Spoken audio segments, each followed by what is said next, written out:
Hello, કેમ છો વિદ્યાર્થીઓ? મજામાં? હા કે ના? આજે તમારી શાળામાં કોનો કાર્યક્રમ છે? ખૂબ સરસ.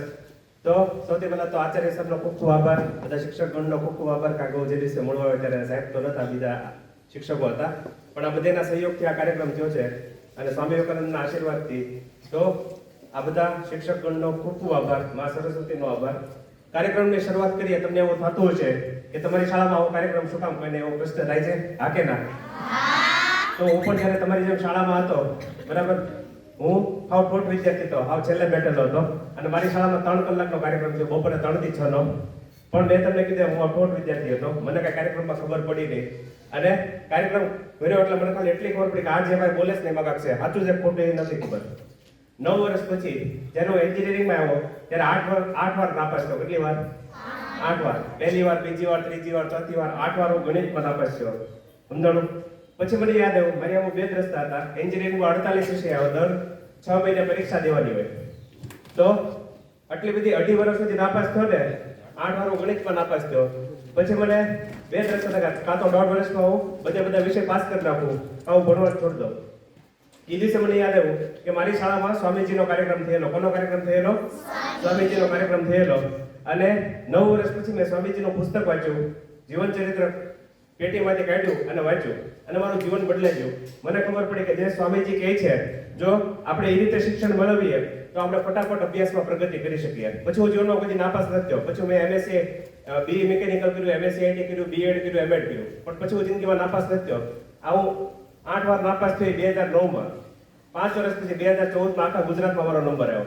બરાબર, જે વ્યક્તિ 8 વાર નાપાસ હતો એનો જ આખા ગુજરાતમાં નંબર આવ્યો. આખા ભાવનગરમાં પહેલો નંબર, આખા ગુજરાતમાં 9મો નંબર. પણ આ કઈ રીતે શક્ય થયું? તો આ થયું સ્વામી વિવેકાનંદના કારણે. કોને કારણે શક્ય થયું? સ્વામી વિવેકાનંદના કારણે. તો આ કાર્યક્રમ એને માટે જ છે કે અભ્યાસમાં કઈ રીતે ફટાફટ પ્રગતિ કરી શકાય. બરાબર, તો કાર્યક્રમની શરૂઆત કરીએ. સ્વામીજી કહે છે કે 2 છોકરા ને 2 છોકરીઓ છે. કેટલા? 2 છોકરા ને 2 છોકરીઓ છે.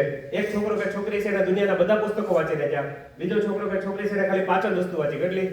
5. બરાબર. તો સ્વામીજી શું કહે છે? કોની પાસે વધારે બુદ્ધિ, જ્ઞાન અને આવડત હશે? જેને ખાલી 5 વસ્તુ વાંચી એટલે. બરાબર, સ્વામીજી એવું કહે જો તમે 5 વિચારોને પચાવ્યો હોય અને તમારા જીવન ચારિત્ર્યમાં ઉતાર્યો હોય તો તમારી પાસે જે માણસ આખી લાઇબ્રેરી ગોઠવી લીધી છે એની કરતાં પણ તમારી પાસે વધારે જ્ઞાન, કેળવણી એટલે કે જ્ઞાન, બરાબર, શિક્ષણ છે. તો આજે આપણે કેટલી વસ્તુ શીખશું? 5. કેટલી વસ્તુ શીખશું? 5. પહેલી વસ્તુ છે આત્મશ્રદ્ધા. શું છે? આત્મશ્રદ્ધા. આત્મશ્રદ્ધા એટલે એ શબ્દ સંધિ, બરાબર, આત્મ અને શ્રદ્ધા. તો શ્રદ્ધા એટલે શું થાય? કોઈ ઘણી બધી દીકરીઓના નામ હોય શ્રદ્ધા. બોલો, કોઈ કહેશે શ્રદ્ધા એટલે શું થાય? બોલો. ખૂબ સરસ. અને આત્મશ્રદ્ધા એટલે? આત્મશ્રદ્ધા એટલે ખૂબ સરસ. આત્મશ્રદ્ધા એટલે પોતાની જાત ઉપર વિશ્વાસ. તો કાર્યક્રમ તો હમણાં ઘડીકમાં પૂરો થઈ જશે. તમે બધા શાળા છૂટશે એટલે ઘરે વયા જશો. બરાબર, થોડોક નાસ્તો કરશો, હોઈ જશો, દાખશો તો એ પાછા બધું ભૂલી જાઓ. પણ તમને એક વાર્તા કહું, એ વાર્તા તમને આખી જિંદગી યાદ રહેશે. એક છોકરી હતી, એનો જન્મ થયો દક્ષિણ ભારતમાં, સાઉથ ઇન્ડિયામાં. બરાબર, કર્ણાટક રાજ્યની અંદર. આપણે ગુજરાત રાજ્ય છે એની અંદર કર્ણાટક રાજ્ય છે એની અંદર શીગાંવ નામની જગ્યામાં એ દીકરીનો જન્મ થયો 19 ઓગસ્ટ 1950ના દિવસે. પહેલેથી જ આ છોકરી ભણવામાં હોશિયાર અને ગમે ત્યાં ભણે એનો પહેલો જ નંબર આવે. 1 થી 10 ધોરણ એને કન્નડ ભાષામાં કર્યું અને પછી 11-12 ધોરણ એને અંગ્રેજી માધ્યમમાં કર્યું. 1 થી 10 ધોરણ જ્યારે એને કન્નડ ભાષામાં કર્યું ત્યારે એને ખબર પડી કે આ જે કન્નડ ભાષા છે એ બહુ કિંમતી ભાષા છે, બહુ મહત્વની ભાષા છે. હજી કાલે જ તે માતૃભાષા દિવસ ગયો ને, તો કન્નડ ભાષા પ્રત્યે એને જિંદગીમાં સૌથી પહેલો પ્રેમ કન્નડ ભાષા પ્રત્યે થયો. એને ખબર પડી કે આ જે ભાષા છે એની અંદર કેટલા બધા લેખકો, કવિઓ અને સાધુ સંતોએ બહુ મહાન રચના કરેલી છે. આ વસ્તુ એને જિંદગીમાં યાદ રાખી. 11-12મું ધોરણ હતું, એને ઇંગ્લિશ મીડિયમમાં પૂરું કર્યું. 12મું ધોરણ પૂરું થયું ત્યારે 1968નું વર્ષ હતું. એક દિવસ એના પપ્પા આવ્યા કે તારે શું બનવું છે એવું પૂછ્યું. બરાબર, આપણને તમને ત્યાં ઘણી વાર શિક્ષકો પૂછતા છે કે તમારે શું બનવું છે, તમારા મમ્મી પપ્પા પૂછતા હશે. બરાબર, તો એના પપ્પાએ એક દિવસ એને પૂછ્યું કે તારે શું બનવું છે? એ છોકરીએ જવાબ આપ્યો કે મારે એન્જિનિયર બનવું. શું બનવું છે? એન્જિનિયર બનવું છે. તો એના પપ્પા એની મજાક ઉડાડવા માંડ્યા, મસ્કરી કરવા માંડ્યા કે એન્જિનિયર કે બનાતો હશે, ત્યાં તો બધા છોકરા જ હોય, છોકરીઓ કોઈ ન હોય. તું ડોક્ટર બની જા, તું નર્સ બની જા. એ છોકરી કહે કે ના, મારે તો એન્જિનિયર જ બનવું છે. એ ટ્રસ્ટની વસ્ત નહોતી. એના પપ્પા હતા એને બધાને કીધું, કાકા, મામા, ફૂઈ, ફુવા બધાને જાણ કરી, બધા એને સમજાવવાની કોશિશ કરી. પણ એ છોકરી, કારણ કે હોશિયાર વિદ્યાર્થી હોય ને, એ સાહેબ હોય ને ખબર હોય, એ એમ ન મારે સમજાવડો, એનો પોતાનો કક્કો દાચો હોય. એ નક્કી કર્યું કે મારે એન્જિનિયર જ બનવું છે. એટલે પછી એના પપ્પાએ કંટાળીને ફોર્મ ભર્યું. પહેલેથી દીકરી ભણવામાં હોશિયાર હતી, પહેલા જ તણાક એડમિશન મળી ગયું. આચાર્ય સાહેબ કેમ છે તમારે? બરાબર. એની જેમ આચાર્ય સાહેબને મળવા ગયા અને વિનંતી કરી કે એ સાહેબ તમે મારી દીકરીનું ધ્યાન રાખજો, કારણ કે મારે એકની એક દીકરી છે. આચાર્ય સાહેબે કીધું કે કાંઈ વાંધો નહીં, હું મારી રીતે જેટલી મદદ થશે એટલી કરીશ. અને એ દીકરીને એક રૂમ આપ્યો. બરાબર. પહેલો દિવસ હતો, એ દીકરી જ્યારે રૂમમાં ગઈ તો રૂમે કાંઈ સાફ નતો કર્યો. બરાબર. પછી પટ્ટાવાળો ડોલ લઈને આવ્યો, પોતું લઈને આવ્યો અને હાવણી કાઢવા માંડ્યો. ત્યારે એ છોકરી તેને હાવણી હાથમાંથી લઈ લીધી, પોતું હાથમાંથી લઈ લીધું અને સાફ કર્યું. પછી જ્યારે વર્ગખંડમાં ગઈ ત્યારે બધા છોકરા રાડ્યું પાડવા માંડ્યા, કેટલા બધા તો ગાળ્યો દેવા માંડ્યા. એ તો છોકરી 509 હાલ નીકળાઈ હતી ભણવા વાળી, સમજાણું. કેટલા બધા તો દુપટ્ટા ખેંચ્યા ને કેટલાય ગાળ્યો દીધી, કેટલાય કાગળિયા ડૂચા ઘા કર્યા ને. અને જેવી છોકરી બેસવા ગઈ ને એવું પાણી ઢોળી દીધું. એક શબ્દ ન બોલી છોકરી. 1 દી 2 દી 3 દી 4 દી 5 દી 6 દી એવી રીતે 1 મહિનો 2 મહિના 3 મહિના 4 મહિના એ છોકરી એક પણ શબ્દ ન બોલે. 1 વર્ષ પસાર થયું. 1 વર્ષ પસાર થયું, પરિણામ જાહેર થયું. ત્યારે એ છોકરીએ દરવાજામાંથી પગ મૂક્યો ત્યારે બધા છોકરા એને સલામ કરી. જે છોકરા એને ગાળું દીધી હતી, ઠેકડી ઉડાડી હતી, મજાક ઉડાડી હતી. બરાબર. અને બધા છોકરા ખાલી એક જ વસ્તુ કીધી કે અમે તને ગમે એટલી હેરાન કરી પણ તું કોઈ દી હિંમત ન હારી. શું ન હારી? હિંમત. આજે હિંમત ન હારવું એને શું કહેવાય? આત્મશ્રદ્ધા. શું કહેવાય? આત્મશ્રદ્ધા. બરાબર. તો એ છોકરીના પોતાની જાત ઉપર વિશ્વાસ હતો કે ગમે થાય મારે એન્જિનિયર બનવું જ છે, આટલા માટે એ છોકરી સફળ થઈ. તો સ્વામીજી શું કહે છે કે સ્વામીજી આખા ભારતમાં ફર્યા અને યુરોપમાં ગયા, ઇંગ્લેન્ડમાં ગયા. અને યુરોપ અને ઇંગ્લેન્ડમાં ગયા એને ત્યાં તમારે જેટલા નાના નાના 5 બાળકો બહેનો ભાઈઓને બોલ્યા, કારણ કે દીકરીઓ માટે તો ત્યારે શિક્ષણ ત્યાં પણ ચાલુ હતું. બરાબર. જે અંગ્રેજો આપણી પર રાજ કરતા હતા ત્યાં ગયા તો ત્યાં 5 છોકરા અને 5 છોકરીઓને બોલાવ્યા અને પૂછ્યું કે કેન યુ ડુ ધીસ, શું તમે આ કામ કરી શકશો? તો બધે હાથમાં હાથ નાખી જવાબ આવ્યો કે yes you can do this, તમે આ કામ કરી શકશો. પછી અમેરિકામાં ગયા. અમેરિકામાં તમારે જેટલા 5 નાના ભાઈઓ બહેનોને બોલાવ્યા અને પૂછ્યું કે કેન યુ ડુ ધીસ, શું તમે આ કામ કરી શકશો? તો બધે હાથમાં હાથ નાખીને જવાબ આપ્યો.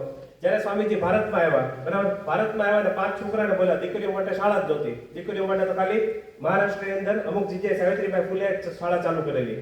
તો 5 છોકરાને બોલાવ્યા અને પૂછ્યું કે કેન યુ ડુ ધીસ, શું તમે આ કામ કરી શકશો? તો કોઈ જવાબ ન આપી શક્યું. બધા નીચે જવા માંડ્યા. આની પાછળનું કારણ શું? તો સ્વામીજી કહે છે આની પાછળનું કારણ શું છે? આપણે શું ગુમાવી દીધું? આત્મશ્રદ્ધા. શું ગુમાવી દીધું? આત્મશ્રદ્ધા. જે વ્યક્તિ આત્મશ્રદ્ધા ગુમાવી દે, બરાબર, જે જાતિ હોય, સંપ્રદાય હોય કે દેશ, એનું પતન થઈ જાય. એટલે સ્વામીજી એવું કીધું કે આપણે 1000 વર્ષ માટે ગુલામ રહ્યા, એટલે આપણે શું ગુમાવી દીધું? આત્મશ્રદ્ધા. શું ગુમાવી દીધું? આત્મશ્રદ્ધા. આપણે તો બધા વિદ્યાર્થી છીએ તો અત્યારે આપણે આત્મશ્રદ્ધાનું શું કામ પડે? તો આપણે ગણિત વિજ્ઞાનમાં ઓછા માર્ક આવ્યા, સમાજ વિદ્યામાં ઓછા માર્ક આવ્યા, હિન્દી ગુજરાતીમાં ઓછા માર્ક આવ્યા હોય, શિક્ષક થોડુંક ખીજાય એટલે આપણું મોઢું ઓટલું ઊંધું થઈ જાય. આ શિક્ષક તો નકરા ખીજાતા હતા, અમને નાના કાંઈ ધંધો નથી લીધો, આપણે બધા એવું કહીએ. પણ એવું નથી. હું પણ શિક્ષક છું. આ બધા શિક્ષકોની જેમ જ ભણાવું છું 13 વર્ષથી. સમજાણું. શિક્ષકને આ દુનિયામાં 2 જ વ્યક્તિ એવા છે જેને તમારી માટે સાચી લાગણી છે. કોણ? એક માતા પિતા જેને તમને જન્મ આપ્યો, અને બીજું શિક્ષક. શિક્ષક તમને ખીજાતો હોય એ તમારા હારા માટે ખીજાતો હોય, પણ આપણે ઊંધું વિચારીએ છીએ. આપણે સાચું વિચારી શકતા નથી, એટલે આપણે જીવનમાં કદી પ્રગતિ કરી શકતા નથી. જો તમને શિક્ષક ખીજાય તો તમારે કેમ વિચારવાનું છે? વિચારવું કેમ એ પણ આવડવું છે. આપણને વિચારતા નથી આવડતું. સ્વામીજી કહે છે કે મહાન વિચારો કરો. કેવા વિચાર કરો? મહાન. આપણા હલકા વિચારો કરીએ. બરાબર. જો તમને કોઈ શિક્ષક ખીજાતો તો તમારે એવી રીતે વિચારવાનું છે કે આ વખતે તો આ સાહેબ કે મેડમ મને કહી ગયા, આગલી વખતે હું જીવનમાં કોઈ દિવસ આને મોકો નહીં આપું. બરાબર. જો તમે આમ વિચારશો તો ફટાફટ પ્રગતિ થશે, બાકી જીવનમાં કોઈ દિવસ પ્રગતિ થશે નહીં. તો આ જે છોકરી હતી એ ખાલી જ્ઞાનો અટકી. બરાબર. એને આઈઆઈએસસી બેંગ્લોરમાં એડમિશન લીધું અને માસ્ટર ડિગ્રી પૂરી કરી. માસ્ટર ડિગ્રી 1970ના સમયમાં કેમાં પૂરી કરી? કોમ્પ્યુટર સાયન્સમાં. આજે 54 વર્ષ પછી, બરાબર, આજે તો તમારી શાળામાં પણ કોમ્પ્યુટર છે. તમે ઘરે જશો તો તમારા ઘરે મોબાઈલ હોય, બરાબર, ઘરેના ઘરે લેપટોપ હોય, કોમ્પ્યુટર પણ હોય. પણ આ એ સમયની વાત છે કે જ્યારે કોમ્પ્યુટર શું કહેવાય કોઈને ખબર નહોતી, ત્યારે એ છોકરીએ કોમ્પ્યુટર સાયન્સમાં એડમિશન લીધું અને એમાંથી બહાર નીકળી. સૌથી પહેલી નોકરી એને ટેલકોમાં મળી. ટેલકોમાં એ બેનને નોકરી મળી ત્યારે એને જોયું કે બહેનો માટે કઈ સુવિધા નથી. પીવાના પાણીની સુવિધા નથી, બરાબર, વોશરૂમની સુવિધા નથી, ટોયલેટની સુવિધા નથી, રેસ્ટરૂમની સુવિધા નથી અને પેન્ટ્રીની સુવિધા નથી. આવી કઈ સુવિધા જ નથી. એને એના માલિકને પત્ર લખ્યો. ત્યારે ટેલકોમમાં કેટલી કંપની કામ કરતી ખબર? 65 થી વધારે કંપની કામ કરતી. એના માલિકને પત્ર લખ્યો કે તમે મને નોકરી તો આપી પણ કઈ સુવિધા જ નથી દીકરીઓ માટે. તેના માલિકે માફી માંગી. બીજી કોઈ છોકરી તો એવું વિચારે કે જો હું પત્ર લખીશ તો નોકરી મને કાઢી નાખશે, આ નોકરી વહી જશે. એ છોકરી હિંમત ન હારી, એને પત્ર લખ્યો. એના માલિકે સામે પત્ર લખ્યો કે તમારી વાત સાચી છે, અમે તમને નોકરી રાખ્યા પણ અમે તમારી માટે કઈ સુવિધા ઊભી નથી કરી. પછી એના માલિકે આખા ભારતમાં જેટલે જગ્યાએ પ્લાન્ટ હતા એના, બરાબર, ટેલકોના, એ બધી જગ્યાએ બહેનો માટે સુવિધા ઊભી કરી. બરાબર. ટેલકોનું નવું નામ ટાટા મોટર્સ છે. ટાટાની તમે ગમે ત્યાં ગાડી જો તો એ કોની ગાડી છે? ટેલકોની. ટેલકો એટલે ટાટા મોટર્સ, બરાબર, એનું નવું નામ ટાટા મોટર્સ છે. તો આ બેન ખાલી ન્યાસ ન અટક્યા. એમના લગ્ન થયા 1976માં. એક દિવસ એનો પતિ એની પાસે આવે છે અને કહે છે કે મેં નોકરી મૂકી દીધી. તે છોકરી એવું કે કાંઈ વાંધો નહીં, આપણી થાળીમાં ભલે એક રોટલી હોય, આપણે પ્રેમથી ખાશું, આપણે પૈસા માટે પાગલ નથી થવું. તો એનો પતિ એવું કહે છે કે મારે કંપની ખોલવી છે. શું ખોલવું છે? કંપની ખોલવી છે. તો એના પતિ કહે કે તો પૈસા ક્યાંથી આવશે? તો એનો પતિ કહે કે આપણે લોન લેશું. શું લેશું? લોન. એની પતિ કહે કે ના, લોન લેવાની જરૂર નથી, કારણ કે છોકરીનો કેવો સ્વભાવ હોય. માની લો કે એક છોકરા છોકરીને બેને 10-10 રૂપિયા આપ્યો ને એના મમ્મી પપ્પાએ, તો છોકરો એની 10-10 રૂપિયા વાપરી જાય, પણ છોકરીઓની 5 રૂપિયા વાપરે, 5 રૂપિયા બચાવે. છોકરીઓ હોય ને 1-1 રૂપિયા બચાવે. એને બહુ ભૂખ લાગે તો 5 રૂપિયા વાપરે, પણ 5 રૂપિયા બચાવે. આજે છોકરી હતી એને નાનપણથી 10,250 રૂપિયા બચાવેલા 1976 ની જન્મથી, કેટલા વર્ષો પહેલા. જ્યારે 1 રૂપિયામાં તમે રિક્ષા ભાડું આવી જતું, બરાબર, ટિકિટ આવી જતી, તમે નાસ્તો કરી લેતા. ત્યારે આટલી મોંઘવારીના દિવસો હતા, બરાબર. કોકની સાહેબને પૂછજો, એ સમયે 10,250 રૂપિયા હતા એની પાસે, એમાંથી 10,000 રૂપિયા પોતાના પતિને આપ્યા. એમાંથી જે કંપનીની શરૂઆત થઈ, આજે દુનિયાના 70 થી વધારે દેશોમાં એ કંપની કામ કરે છે. 3,88,000 થી વધારે માણસો કામ કરે છે. કેટલા?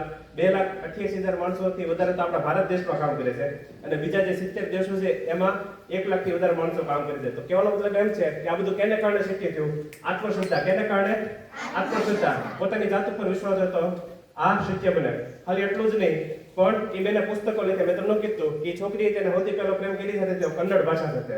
એણે 30 જેટલા પુસ્તકો લખેલા છે, એમાંથી 16 જેટલા પુસ્તકો તો મેં વાંચેલા છે. ખૂબ સરસ, બરાબર. અને એ જે 30 જેટલા પુસ્તકો લખેલા છે, દુનિયાની ભારતની 29 થી 30 જેટલી મુખ્ય જે ભાષાઓ છે, બરાબર, હિન્દી, ઉડિયા, કન્નડ, બેંગાલી, મરાઠી, બરાબર, તામિલ, તેલુગુ, કન્નડા, એ બધી ભાષામાં લખેલી છે. બેસ્ટ સેલર છે બધા. તો આજે બેન છે એનું નામ કોઈ કહી શકે? બહેનોમાંથી કોઈ? ભાઈઓમાંથી કોઈ? ભાઈઓમાંથી કોઈ નામ કહી શકે? આ મેં વાર્તા કીધી એની. આ બેનનું નામ છે સુધા મૂર્તિ. શું નામ છે? સુધા મૂર્તિ. યાદ રાખજો, બરાબર. She paved the golden road for the women of India. એણે સોનેરી રસ્તો તૈયાર કર્યો. કોની માટે? ભારત દેશની મહિલાઓ માટે, બહેનો માટે, બરાબર. તો આની જેમ અટકવાનું નથી, કોઈ દિવસ હિંમત નથી હારવાની. કોની જેમ? સુધા મૂર્તિની જેમ. અને આને શું કહેવાય? આત્મશ્રદ્ધા કહેવાય. શું કહેવાય? આત્મશ્રદ્ધા, બરાબર. પોતાની જાત ઉપર વિશ્વાસ, પ્રચંડ વિશ્વાસ. જેવો તો વિશ્વાસ નહીં, તમને પ્રચંડ વિશ્વાસ હોય તો તમે ઇતિહાસ બદલી શકો. શું બદલી શકો? ઇતિહાસ બદલી શકો. સુધા મૂર્તિને વિશ્વાસ હતો.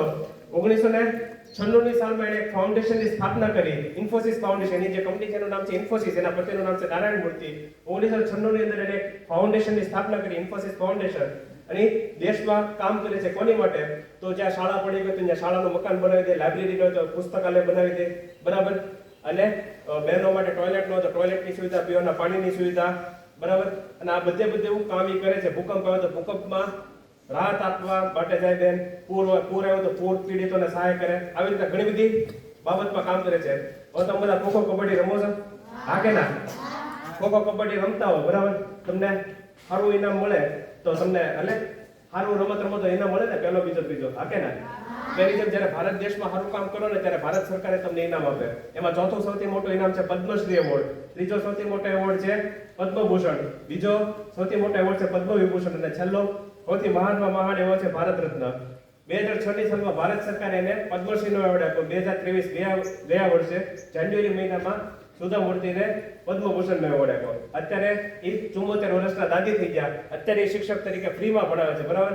જે છોકરીએ 1950 ની સાલમાં શરૂઆત કરી હતી, અત્યારે દાદી થઈ ગયા. પણ એને સ્ત્રી જાતિ માટે, ભારતમાં બહેનો દીકરીઓ માટે એક ગોલ્ડન રસ્તો તૈયાર કર્યો, સોનેરી રસ્તો, કે તમે જો પોતાની જાત ઉપર વિશ્વાસ રાખો તો તમે આસમાનને પણ અડી શકો છો, બરાબર. તો આ થયું આત્મશ્રદ્ધા. શું થયું? આત્મશ્રદ્ધા. પોતાની જાત ઉપર વિશ્વાસ. સ્વામીજી તો ત્યાં સુધી કહે છે કે આખી દુનિયા તમારી સામે તલવાર લઈને ઊભી હોય, તમારા મા બાપ, ભાઈ બહેન, મિત્ર, વાલી, શિક્ષક, બરાબર. હું પોતે શિક્ષક છું, હું તમારી આમ ઊભો તમારો વિરોધ કરતો હોય તો સ્વામીજી કહે છે કે તો પણ જો તમને તમારી જાત ઉપર શ્રદ્ધા હોય તો તમે ઇતિહાસ બદલી શકો, અને તમે આ કરી જ શકો. જો હું કરી શકું તો તમે કરી શકો, બરાબર. તો આત્મશ્રદ્ધા પહેલી જરૂરિયાત છે. શું જરૂરિયાત છે? પહેલી, પોતાની જાત ઉપર તો વિશ્વાસ હોવો જોઈએ. સ્વામીજી તો હજી એમ કહે છે કે જૂના ધર્મોએ કેવું છે કે જેને પ્રભુમાં શ્રદ્ધા નથી એ નાસ્તિક છે. જે નવો ધર્મ શું કહે છે? જેને પોતાની જાતમાં શ્રદ્ધા નથી એ નાસ્તિક છે. એટલે સૌથી પહેલી જરૂરિયાત કેની છે? પોતાની જાતમાં શ્રદ્ધા, પોતાની જાતમાં વિશ્વાસ, બરાબર. જો તમને તમારી જાતમાં વિશ્વાસ હશે તો તમે ઇતિહાસ બદલી શકશો. બીજી વસ્તુ છે નિર્ભયતા. શું છે? નિર્ભયતા. નિર્ભયતા એટલે કોઈ પણ બાબતથી ડરવું નહીં. સ્વામીજી હતા, એનો જન્મ 12 જાન્યુઆરી 1863 ના દિવસે થયો. ગયા મહિનામાં તે સ્વામીજીની જન્મ જયંતિ ગઈ, બરાબર. તો સ્વામીજીનો જન્મ 12 જાન્યુઆરી 1863 ના દિવસે થયેલો. અને એ દિવસે મકર સંક્રાંતિ હતી. સવારે 6 વાગ્યામાં થોડીક મિનિટની વાર હતી અને ત્યારે સ્વામીજીનો જન્મ થયો. સ્વામીજી જ્યારે અમેરિકામાં ગયા, બરાબર. આ જે ફોટો છે એ અમેરિકામાં પડાવેલો છે, ન્યુયોર્કમાં. તો આ જે ફોટા છે એની એક વાર્તા છે. ત્યાં ભગીની મંડળ હતું, સિસ્ટર્સ ક્લબ હતું. એ બધા બહેનોએ કીધું કે સ્વામીજી તમે તો આટલા મહાન છો, તમે તમારી મા વિશે થોડુંક બોલો. ત્યારે સ્વામીજી કહે છે કે મારી માં છે એની ઉપર મને ગર્વ છે, મારી માં બહુ મહાન વ્યક્તિ છે, કોઈ સામાન્ય વ્યક્તિ નથી. કારણ કે સ્વામીજી કહે છે કે મારી માને કેટલા બધા દિવસો તો ભૂખે રહેતા જોયેલી છે. કારણ કે વ્રત કરે, તપ કરે, જપ કરે, કેટલું બધું કરે. અને એનો નિયમ હતો જીવનમાં કે હંમેશા છેલ્લે જમે. કેટલી વાર એવું થાય કે બધાને જમાડી લઈને તો એની માટે કઈ જમવાનું ન વધે. તો સ્વામીજી કહે છે કે મારા જન્મ માટે મારા મમ્મીએ 20 વર્ષ સુધી ઉપવાસ કરેલા છે, તપ કરેલું છે, જાગરણ કરેલું છે. બરાબર, તમે બધા બહેનો જીવંતિકાનું વ્રત કરતા છો, વ્રતની પૂનમ કરતા છો, આવું બધું કરો છો ને, પણ આવું બધું શું કામ કરો છો એ આજે હું તમને કહીશ. તો સ્વામીજી કહે છે કે મારા મમ્મી આવું બધું કરતા, બરાબર, દિવાસાનું જાગરણ કરતા, કેટલા બધા ઉપવાસ કર્યા, તપ કર્યા, એની પછી મારો જન્મ થયો. એટલે સ્વામીજી કહે છે કે મને ગર્વ છે કે હું આર્યપુત્ર છું. શું છું? આર્યપુત્ર. બરાબર, આપણા દેશમાં જે સૌથી જૂનામાં જૂનું નામ હતું એ આર્યાવર્ત હતું. શું નામ હતું? ભારત દેશનું સૌથી જૂનામાં જૂનું નામ, એનું નામ છે આર્યાવર્ત. કારણ કે અહીંયા જે કોઈ પણ છોકરો જન્મે એને આર્યપુત્ર કહેવાય, અને જે કોઈ પણ છોકરી જન્મે એને આર્યપુત્રી કહેવાય. શું કહેવાય? આર્યપુત્રી. આની પાછળનો આખો વિચાર કેવો છે? તો સ્વામીજી કહે છે કે આપણે દેશના આર્યવર્ત એટલા માટે કહેવાતું કારણ કે જે કોઈ પણ સ્ત્રી આ બધા નિયમો પાળે, બરાબર, તો એના પેટમાંથી જે બાળકનો જન્મ થાય કેવું હોય? શક્તિશાળી હોય. કેવું હોય? શક્તિશાળી હોય, મજબૂત હોય, માયકાંગલું ન હોય. કેવું ન હોય? માયકાંગલું. બરાબર, આજે તમે બધા વ્રત ને બધું કરો છો, અત્યારે તો પડીકા ખાવાના બધા વ્રત થઈ જાય, બરાબર, કે હાલો લાવો બટેટાની વેફર, લાવો ટમેટાની વેફર, બરાબર. પણ આ એવા વ્રત નથી. આ ફરાળ કહે ને, તમારે ફળ ખાવાનું હોય, પડીકા ન ખાવાના હોય. બરાબર, તો જો તમે સાચી રીતે ફરાળ કરો, બરાબર, પડીકા ન ખાઓ, તો એની વાત છે. તો તમારા જીવનમાં ક્રાંતિ થઈ શકે અને તમારા બાળકો હોય એ પણ મહાન થાય. તમે ખાલી મહાન થાવ એમ નહીં, પણ તમારા બાળકો મહાન થાય. અને એને શું કહેવાય? આર્યપુત્ર કહેવાય. શું કહેવાય? આર્યપુત્ર. એટલે સ્વામીજી કહે છે કે મને ગર્વ છે મારી મા ઉપર કે એને આર્ય ધર્મના બધા નિયમો પાડે, હું આર્યપુત્ર છું. શું છું? આર્યપુત્ર. તો સ્વામીજી હતા, એનું નાનપણનું નામ નરેન્દ્રનાથ દત્ત. શું નામ હતું? નરેન્દ્રનાથ દત્ત. બરાબર, એના પપ્પાનું નામ વિશ્વનાથ દત્ત. એના પપ્પા બહુ મોટા વકીલ હતા. એના મમ્મીનું નામ છે ભુવનેશ્વરી દેવી. શું નામ છે? ભુવનેશ્વરી દેવી. એના મમ્મી હતા ને એને જીવનમાં કોઈ દિવસ છે ને નરેન્દ્રનાથને ભૂતની વાર્તા ન કીધેલી. શું ન કીધેલું? ભૂતની વાર્તા ન કીધેલી. એને હંમેશા મહાભારત રામાયણની જ વાર્તા કહેતા. 7 વર્ષની ઉંમરમાં તો એને મહાભારત રામાયણ આખું યાદ હતું. તમે ગમે એ પૂછો ને તો નરેન્દ્ર ફટાફટ એના બધા શ્લોક બોલે, મંત્ર બોલે ની તરત જ કે આ મહાભારત રામાયણમાં કીધેલું છે. એકવાર કેવું થયું, નરેન્દ્ર હતા એને તોફાન કરવાનો બહુ રસ. એકવાર ઝાડા ઉપર લટકતા હતા. જે 3જા ધોરણમાં ભણીને આવ્યા છે, કલ્ચરમાં એ પાઠ આવે છે, નાનો નરેન, બરાબર, ગુજરાતીની અંદર. એકવાર નરેન્દ્રનાથ હતા, એ ઝાડા ઉપર ઊંધા માથે લટકતા હતા અને એક દાદા હતા બાજુમાં. એને જોયું કે આ નરેન્દ્ર ઝાડા ઉપર મસ્તી કરે છે તો બધા ફૂલ હેઠા પડી જશે, તો ભગવાનની પૂજા કઈ રીતે કરીશ? એટલે ઝાડો પાસે આવશે, નરેન્દ્રને રાડ્યું પડે, એ નરેન્દ્ર હેઠો ઉતરી જા, ઝાડો ઉપર ન ચડાય. નરેન્દ્ર હેઠા ઉતરી ગયા. એને પૂછ્યું કેમ દાદા ઝાડો ઉપર કેમ ન ચડાય? તો દાદા એવું કીધું કે ઝાડો ઉપર ભૂત રહે છે. શું રહે છે? ભૂત. બ્રહ્મ રાક્ષસ રહે છે. બ્રહ્મ રાક્ષસ તારી ડોક મળી નાખશે. નરેન્દ્રે જીવનમાં કોઈ દિવસ ભૂત વિશે ન આવડેલું. શું કામ? કારણ કે એના મમ્મી હતા ભુવનેશ્વરી દેવી. એને કીધું જીવનમાં કોઈ ભૂતની વાર્તા ન કીધેલી. શું ન કીધેલું? ભૂતની વાર્તા ન કીધેલી. એને હંમેશા મહાભારત રામાયણની શક્તિશાળી વાર્તા કીધી. એકવાર તો હનુમાનજીની વાર્તા કીધું નરેન્દ્રને. તો સ્વામી વિવેકાનંદને તો એટલું બધું સાચું લાગી ગયું નરેન્દ્રને. એને એમ જ થઈ ગયું કે આજે હનુમાનજીને મળી જ લેવું છે. એને ખબર પડી, એના મમ્મીએ કીધું કે હનુમાનજી ક્યારે? કેળાનું જંગલ હોય ત્યારે, બરાબર, એને સંસ્કૃતમાં કદલી વનમ કહેવાય. તો નરેન્દ્ર તો સવારના થયા ને એટલે વૈયા ગયા, બરાબર, કેળાના જંગલમાં આખો દિવસ ફરતા રહ્યા. એને એમ થયું કે આજે તો હનુમાનજી મળી જશે. પણ રાત પડી ગઈ, ભયંકર રાત પડી ગઈ ને રાતના 11-12 વાગે આવ્યા ને પછી શાંતિથી રોતા રોતા ઘરે ગયા. પછી એના મમ્મી, તું ક્યાં વહી જતો? તારે કેટલા બધો ગયો? એને કીધું હનુમાનજીને મળવા જતો. પછી એના મમ્મી એવું કીધું કે હનુમાનજી રામ ભગવાનના કામથી બહાર ગયા છે. પણ આટલી બધી પ્રચંડ શ્રદ્ધા, અશ્રદ્ધા નહીં, આટલી બધી શ્રદ્ધા હતી ત્યારે સ્વામીજી આખા ભારતનું પરિભ્રમણ કર્યું અને આખા ભારતનું જાગરણ કર્યું. આપણી અંદર શ્રદ્ધા નથી, આપણને આપણી ઉપર વિશ્વાસ નથી, એટલે આપણે કઈ મહાન કાર્ય કરી શકતા નથી, બરાબર. તો સ્વામીજી હતા, એને દાદાને પ્રશ્ન પૂછ્યો, બ્રહ્મ રાક્ષસ ભૂત વળી કેવું હોય? ભૂત ક્યાં રહે છે? એ કેવા કપડા પહેરે છે? એ શું ખાય છે? મારું મોડું છે, મળાવો. હવે દાદા હતા એ નરેન્દ્રને ડરાવવા હતા. દાદા ભાગી જાય કે આ તો મેં આને ખોટું કીધું. દાદા જેવા ભાગી જાય ને નરેન્દ્ર પાસે ઝાડો ઉપર ચડી જાય, હિંચકા ખાવા મળ્યા. અને જેવા હિંચકા ખાવા મળે તો એના બધા ભાઈબંધ હતા હરીની, એ બધા રાડું પડે એ નરેન્દ્ર હેઠો ઉતરી જાય, ઝાડો ઉપર ભૂત રહે છે. ત્યારે સ્વામીજી કહે છે, ત્યારે નરેન્દ્ર કહે છે કે ઝાડો ઉપર ભૂત કઈ રહેતું નથી. સ્વામીજી કહે છે કે હું હાવ નાનો હતો ત્યારથી આ ઝાડો ઉપર હિંચકા ખાઉં છું, આજ સુધી મેં મારા જીવનમાં કઈ જોયું નથી. એટલે સ્વામીજી શું કહે છે? નરેન્દ્રનાથ કહે છે કે જ્યાં સુધી તમે તમારી આંખથી કાંઈ જોવો નહીં ત્યાં સુધી વિશ્વાસ ન કરો. શું ન કરો? વિશ્વાસ ન કરો. તમારી ચોપડીમાં કાંઈક લખેલું છે, શિક્ષક કાંક કે વાલી કાંક કે એટલે માનવની ચકાસો. શું કરો? ચકાસો. સ્વામીજી કહે છે કે તમે 1 થી 8 ધોરણમાં કેટલા બધા વિષય ભણી ગયા, ગણિતમાં કેટલા બધા દાખલા કરી લીધા, વિજ્ઞાનમાં કેટલું બધું ભણી લીધું, પ્રયોગો કરી લીધા, સમાજ વિદ્યામાં કેટલું બધું ભણી ગયા, પણ તમને ભૂલાય શું કામ ગયું? કારણ કે તમે એની ચકાસણી કરેલી નથી. અત્યારે જે તમે પરીક્ષા આપશો, બરાબર, 1 મહિના પછી તમારી પરીક્ષા આવે છે, તો જે તમે પરીક્ષા આપશો એ પરીક્ષા કેની છે? તમારા જ્ઞાનની છે, તમારી માહિતીની છે. શેની માહિતી? બરાબર, તમે જે પુસ્તક વાંચો છો, તમને જે શિક્ષક શીખવાડે છે એ માહિતી છે. શું છે?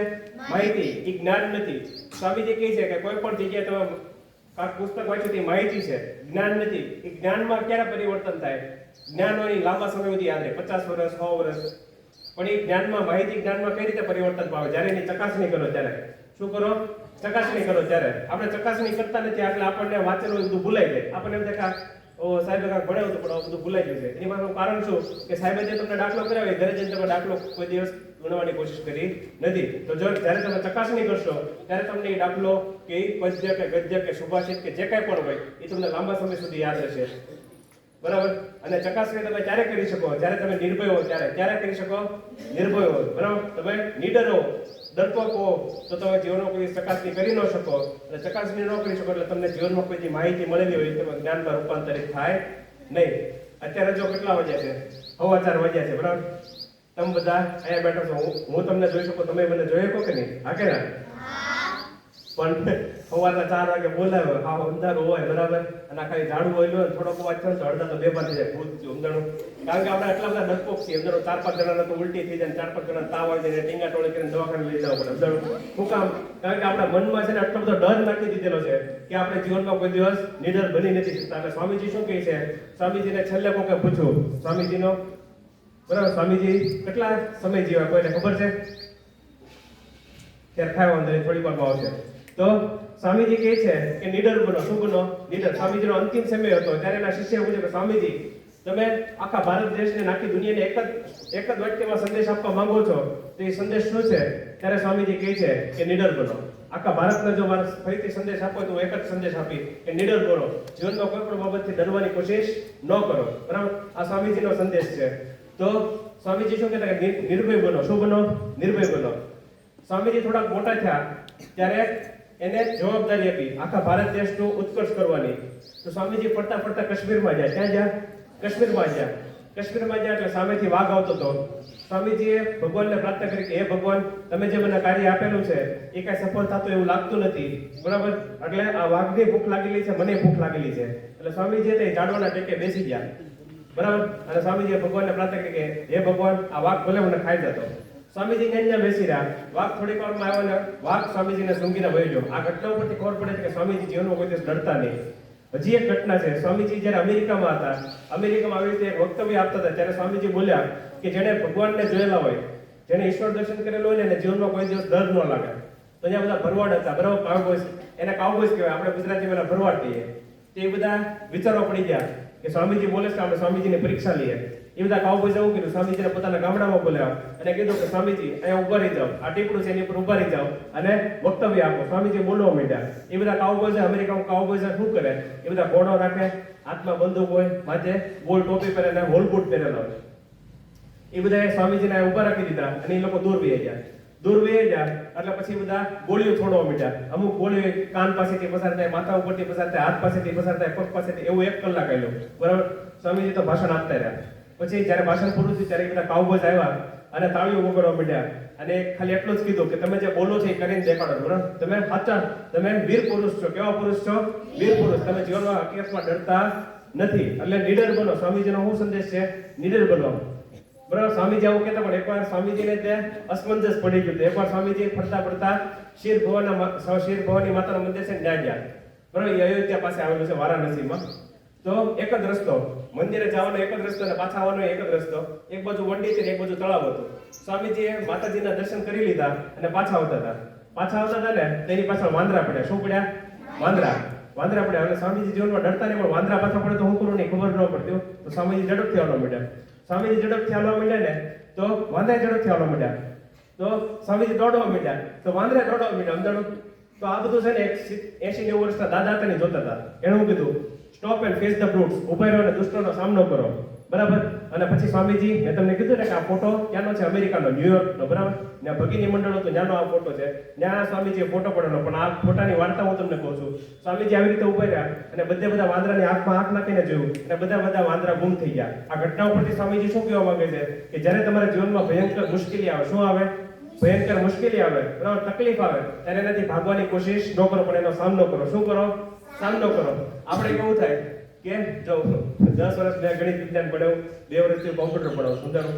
શિક્ષક કેવું હોય, બરાબર, આ બેનને ઓછા માર્ક આવે, મેં એને એક લાફો માર્યો, કે આ ભાઈને ઓછા માર્ક આવ્યા ને મેં એક લાફો માર્યો ને, તો પછી કેવું થાય? આ સાહેબ બધા ભંગાર છે, તો આપણે ગા કરી દે, ભણવું જ નથી, સમજાણું. આવું ન કરવાનું હોય, બરાબર. શિક્ષક પહેલા ખીજાય, તમે ખીજાવ તો ન માને ને, પછી તમને એક લાફો મારે, એની પહેલા શિક્ષક તમને, આ બધા શિક્ષકો છે એની યાર તમારો અનુભવ હશે જ છે. શિક્ષક ડાયરેક્ટ કોઈ દી ન ખીજાવ, બરાબર. ઘણા બધા વિદ્યાર્થી એવા છે કે જેને શિક્ષક કોઈ દી ખીજાતા જ નહીં. હું કામ? કારણ કે પહેલેથી ડિસિપ્લિનમાં હોય, શાંતિથી જ બેઠા હોય, શિસ્તમાં બેઠા હોય, વાંદરા જેમ કુદાકુદ ન કરતા, સમજો. એટલે શિક્ષક એને કોઈ દી મારશે નહીં. તમારા ક્લાસમાં એકાદ બે વિદ્યાર્થી કે બહેનો કે ભાઈઓ તો એવા છે કે જેને કોઈ કે શિક્ષક કે મેડમે ન મારેલું. એની પાછળનું કારણ શું કામ? એની પાછળનું કારણ એટલું કારણ કે સાહેબે જે કીધેલું એ માને, બરાબર. તો હવે તમારે શું કરવાનું છે? જ્યારે તમારા ઓછા માર્ક આવે અને શિક્ષક કીધા તો ડરવાનું નથી, પણ તમારે જીવનમાં નક્કી કરવાનું છે કે આ શિક્ષકે મને આ વર્ષે તો કીધું, પણ આગલા વર્ષે આ સાહેબને મોકો આપીશ નહીં. હું નીડર બનીશ. મારા જીવનમાં જો ગણિતમાં ઓછા માર્ક હશે તો હું એનો સામનો કરીશ અને હું ડબલ મહેનત કરીશ. હું નાસીપાસ થવાની કોશિશ નહીં કરીશ. જો તમે ખાલી એટલું કરશો તોય તમારું પરિણામ જબરદસ્ત આવશે, બરાબર. પણ મહેનત કરવી પડશે. તો આ થઈ બીજી વસ્તુ, નિર્ભયતા. પહેલી વસ્તુ આપણે શીખ્યા આત્મશ્રદ્ધા, બીજી વસ્તુ છે નિર્ભયતા, ત્રીજી વસ્તુ છે એકાગ્રતા. શું છે? એકાગ્રતા. એકાગ્રતા એટલે શું? તો સ્વામીજી કહે છે, બરાબર, એકાગ્રતા સર્વ જ્ઞાનનું મૂળ છે, બરાબર. સ્વામીજી કહે છે કે 2 છોકરા ને 2 છોકરીઓ છે, એક છોકરો કે છોકરી છે, બરાબર, એનો ક્લાસમાં પહેલો નંબર આવે, બીજો છોકરો કે છોકરી છે એનો ક્લાસમાં છેલ્લો નંબર આવે. આવું શું કામ? શિક્ષક તો એક જ છે, પણ 30 વિદ્યાર્થી છે, પણ એકનો પહેલો નંબર અને એકનો છેલ્લો નંબર. આની પાછળનું કારણ શું? તો સ્વામીજી કહે છે કે આની પાછળનું કારણ શું છે? એકાગ્રતા છે. શું છે? એકાગ્રતા છે, બરાબર. સ્વામીજી તો ત્યાં સુધી કહે છે કે અમીર માણસ અને ગરીબ માણસ વચ્ચે, અમીર માણસ છે એની પાસે એકાગ્રતા વધારે છે, ગરીબ માણસ પાસે એકાગ્રતા ઓછી છે. સ્વામીજી તો ત્યાં સુધી કહે છે કે સફળ વ્યક્તિ અને નિષ્ફળ વ્યક્તિ પાછળ, સફળ વ્યક્તિ છે એની પાસે શું છે? એકાગ્રતા વધારે છે, નિષ્ફળ વ્યક્તિ છે એની પાસે એકાગ્રતા ઓછી છે. તો સ્વામીજી કહે છે કે જો જીવનમાં ફટાફટ પ્રગતિ કરવી હોય તો એકાગ્રતા કિંમતી વસ્તુ છે, બરાબર. તો આપણે એક પ્રયોગ કરીએ, બધા તૈયાર? હા કે ના? 3 પ્રયોગ કરીએ, બરાબર. ટટ્ટા બેસો હાલો બધા. તમારું ડાબુ નાક આ બાજુ છે, તમારો ચહેરો આ બાજુ, તમારો ડાબુ નાક આ બાજુ, બરાબર. તમારે આ ખાલી હાથ રાખવાના છે. તમારો જમણો હાથ લઈને આ હાથ રાખો. તમારા ડાબા નાકમાંથી, તમારા ડાબુ નાક આ બાજુ, બરાબર, આ બાજુ. તમારા ડાબા નાકમાંથી કેટલા બહેનો ભાઈઓને શ્વાસ આવે છે? હાથ ઊંચા કરવાના છે ખાલી. ચલો, એક બેનને આવે છે, બરાબર, 2 3. ખૂબ સરસ. આટલા બધા ડાબા નાકમાંથી શ્વાસ નહીં આવતો. આ રીતે રાખો. પહેલો પ્રયોગ પૂરો થઈ ગયો. 3 પ્રયોગ કરશો, બરાબર. ફરીથી યાદ રાખો, ટટ્ટા બેસો, યાદ રાખો. તમારું જમણું નાક આ બાજુ છે, તમારો ચહેરો આ બાજુ છે. જમણા નાકમાંથી કેટલા બહેનો ભાઈઓને શ્વાસ આવે છે? જમણા નાકમાંથી. ખૂબ સરસ, ખૂબ સરસ, બરાબર. બીજો પ્રયોગ પૂરો થઈ ગયો. ફરીથી યાદ રાખો, ત્રીજો પ્રયોગ, બરાબર. હવે બંને નાકમાંથી કેટલા બહેનો ભાઈઓને શ્વાસ આવે છે કહેવાનું છે. બંને નાકમાંથી, બંને નસકોરામાંથી. ઘણા બધા. હજી 1 મિનિટ, આ રીતે રાખો. હજી મેં હમણાં જ કીધું નિર્ભય બનો. તમે એકબીજા આમ જોશો કે આ હાથ ઊંચો કરે તો હું હાથ ઊંચો કરું. હજી હમણાં જ કીધું ડરો નહીં, સમજાણો. હું આ બધું જોઈ નથી એકતો, કારણ કે સૂર્યના તરફ આવે છે, બરાબર. પણ એટલે ભાઈઓને હું કહું જ છું, આ બધું કઈ દેખાતું નથી, એટલે બહુ તડકો છે. પણ ખુરશીની પાછળ જતા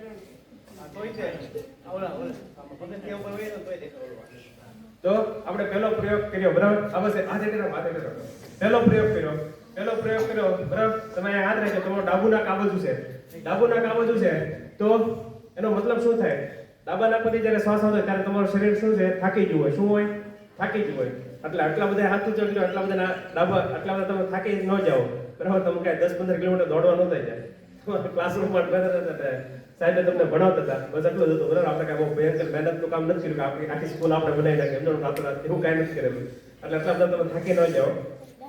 બહુ અતિશય જેને કામ કરેલું હોય, બરાબર, રાતે જાગતો હોય, સવારે વહેલો જાગી હોય, ઊંઘ ન પૂરી થઈ હોય, બરાબર. કાપી જેને ઉપર ઊંઘો ને ટેવ હોય ને એના ડાબા નાકમાંથી શ્વાસ આવતો હોય.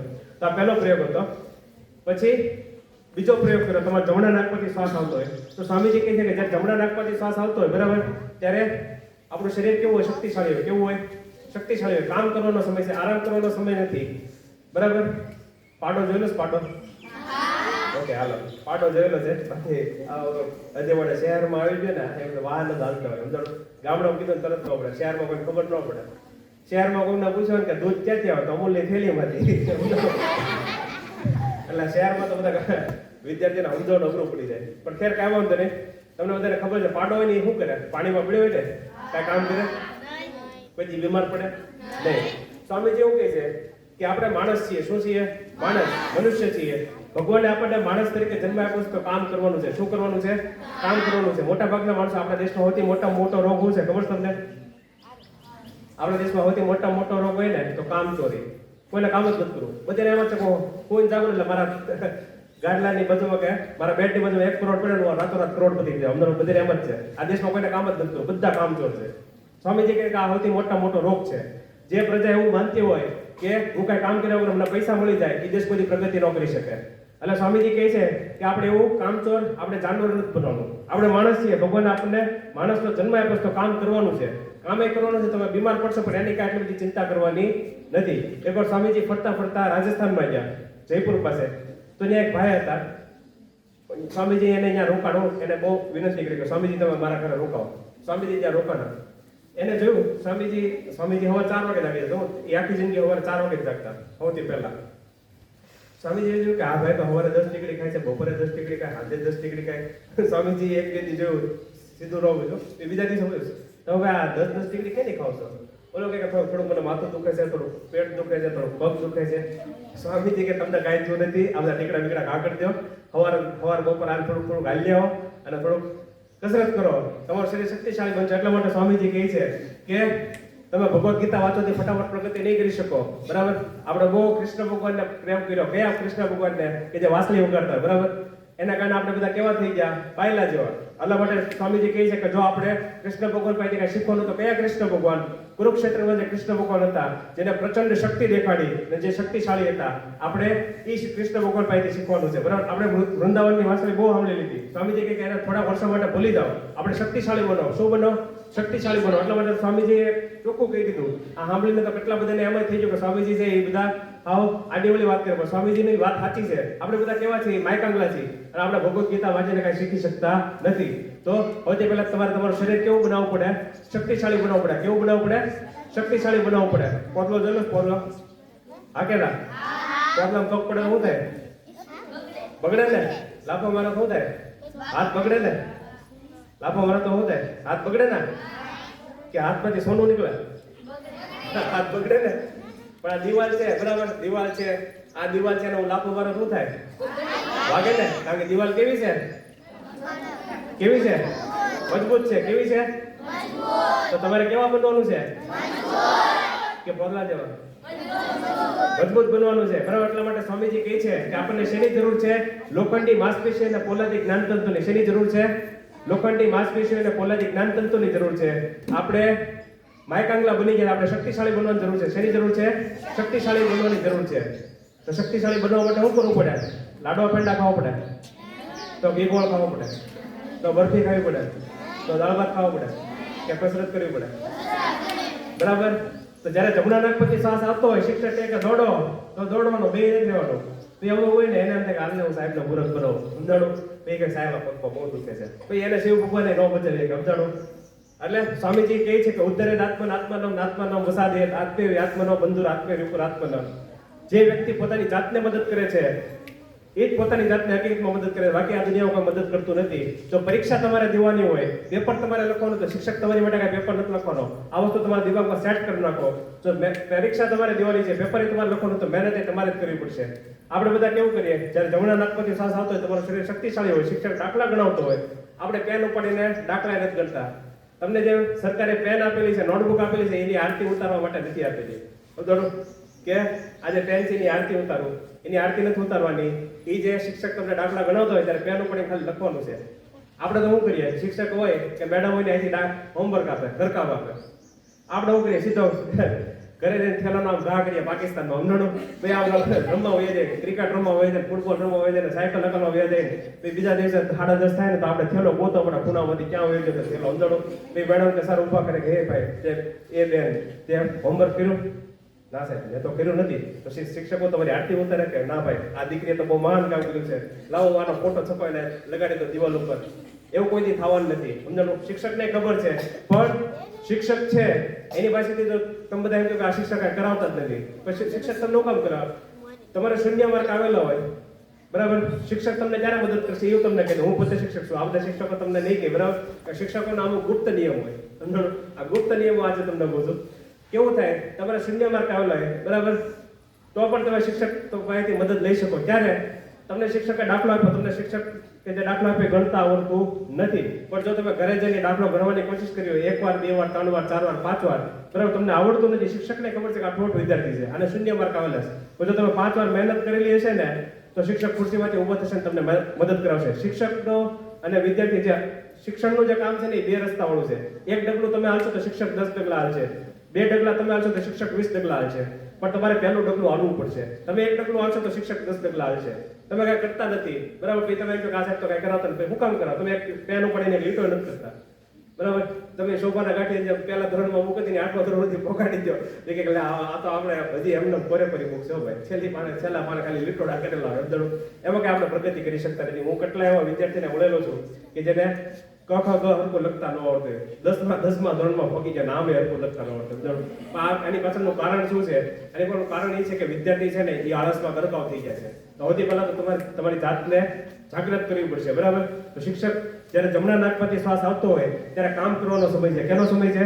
કામ કરવાનો સમય છે, આરામ કરવાનો સમય નથી. શિક્ષકે કે દોડો તો દોડવાનું છે, શિક્ષકે કે સુભાષિત લખો તો લખવાના છે, શિક્ષકે કે ગદ્ય પદ્ય લખો તો લખવાના છે, શિક્ષકે કે સ્પેલિંગ લખો તો લખવાના છે.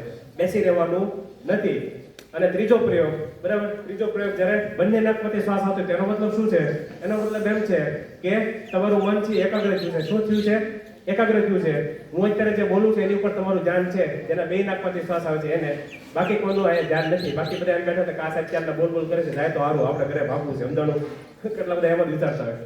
તો બંને નાકમાંથી શ્વાસ ક્યારે આવે? તો જે પહેલા નંબર વાળો વિદ્યાર્થી હોય બરાબર, પહેલા નંબર વાળો છોકરો કે છોકરી હોય એના 2 નાકમાંથી જે શ્વાસ આવતો એનો સમય કેટલો હોય? 8 કલાક 10 કલાક. જેનો છેલ્લો નંબર આવતો એના 2 નાકમાંથી જે શ્વાસ આવતો એનો સમય કેટલો હોય? 5 મિનિટ 10 મિનિટ. હવે એને 5-10 મિનિટ શ્વાસ આવતો ત્યારે સાયકલ લઈને ફરતો હોય, કે ભણતો ન હોય તો એને કઈ આવડે નહીં. તો સ્વામીજી કહે છે કે એકાગ્રતા વધારી શકાય. શું કરી શકાય?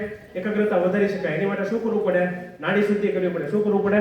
નાડી શુદ્ધિ. તો નાડી શુદ્ધિ તમે બધા કરો છો. આ બધા જે શિક્ષકો છે મેં અંદર વાંચ્યું બરાબર, હું કેટલા બધા કાર્યક્રમો કરું છું, તો મોટાભાગના જે શિક્ષકો એ બધા પીટીસી કરીને આવેલો હોય, બીએડ એમએડ કરીને આવેલો હોય, તે બધાને કુંભક પૂરક રેચક કરાવતા હોય. તો તમે બધા કુંભક પૂરક રેચક સવારે 11 વાગે જ્યારે શાળા ચાલુ થાય, પ્રાર્થના સભા ચાલુ થાય ત્યારે કરતા દશો. કરો છો ને?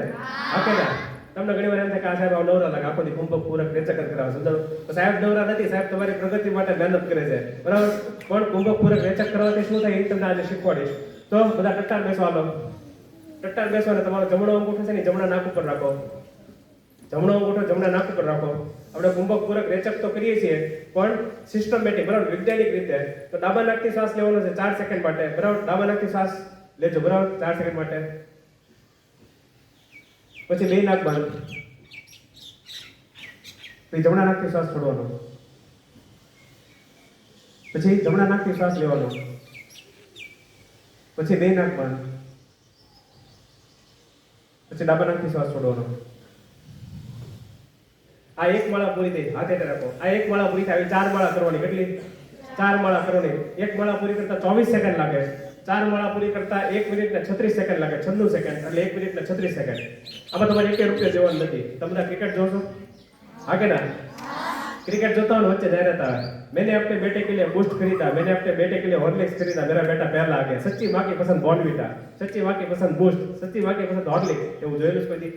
आगे ना तो ये डबला तो खाली आगे दुकान खाली करता तो चलो बन गया अंदर. પણ સ્વામીજી આ નાડી શુદ્ધિ કીધી એ તમે કરશો, ખાલી 21 દિવસ કરશો. કેટલા? 21 દિવસ કરશો તો તમારી એકાગ્રતા 5% વધશે. 6 મહિના કરશો તો તમારી એકાગ્રતા 10 થી 15% વધશે. 12 વર્ષ કરશો. કેટલા? 12 વર્ષ. જાતે જ કરવાનું છે. 12 વર્ષ કરશો તો તમારી મેધા શક્તિ અપ્રતિમ થઈ જશે. દુનિયામાં તમને કોઈ નહીં હરાવી શકે. એના હું તમને ઉદાહરણ આપું સ્વામીજીના જીવનમાંથી. સ્વામીજી હતા એ એકવાર વહાણમાં જતા હતા, ત્યારે એરોપ્લેન નહોતા, બરાબર. અત્યારે તો તમારે અમેરિકા જાઓ તો એરોપ્લેનમાં 18 કલાકમાં પગી જાઓ, બરાબર. સવારે તમે નાસ્તો ભાવનગરમાં કર્યો તો 18 કલાકમાં પ્લેન ઉપડે, સાંજે તમે ડિનર તો અમેરિકામાં કરતા હો. આટલું સ્પીડી થઈ ગયું. પણ પહેલા તો કેવું હતું, ભારતથી તમારે અમેરિકા જાઓ તો 4 મહિના લાગે વહાણની અંદર, બહુ વાર લાગે. 1.5 મહિનો તો ઓછામાં ઓછો થાય. ફરતી સીટ થાય તો 4 મહિના થાય. તો એ સમયની વાત છે.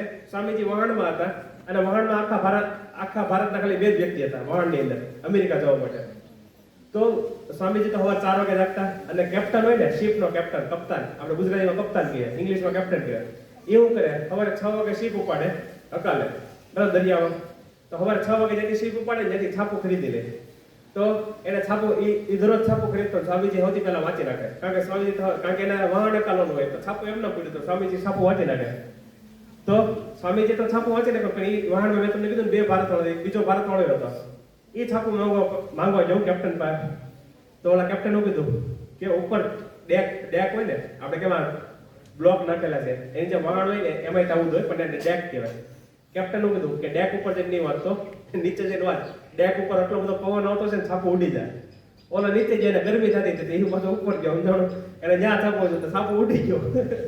કેપ્ટન કીધું વખતે બધા ભારતવાળા ડોબાસો કેટલી વાર કીધું કે નીચે જઈને છાપું વાંચ, સમજાણું. ઓલો રોવા માંડ્યો. એ સ્વામીજી પાછો, સ્વામીજી ઓલો કેપ્ટન તો ખીજાય છે, સમજાણું, કે છાપું ઉડી ગયો. લે સ્વામીજી કે આટલી એમથી વાત, તું પેન ને કાગળ લઈને આવ, સમજાણું.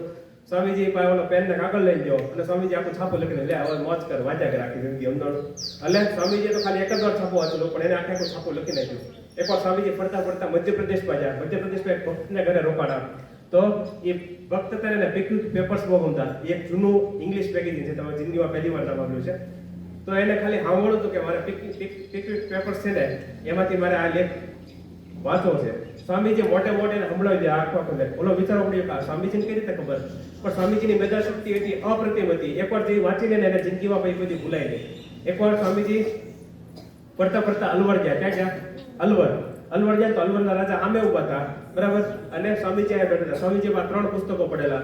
સ્વામીજીએ પહેલું પુસ્તક ઉપાડ્યું, 1 પાનું 2 પાના બધા પાના ફેરવ્યા, પુસ્તક હેઠે રાખ્યું. બીજું પુસ્તક ઉપાડ્યું, 1 પાના 2 પાના બધા પુસ્તકના પાના ફેરવીને હેઠું મૂક્યું. ત્રીજું પુસ્તક પડ્યું, રાજા સામેથી ચાલીને આવતો હતો.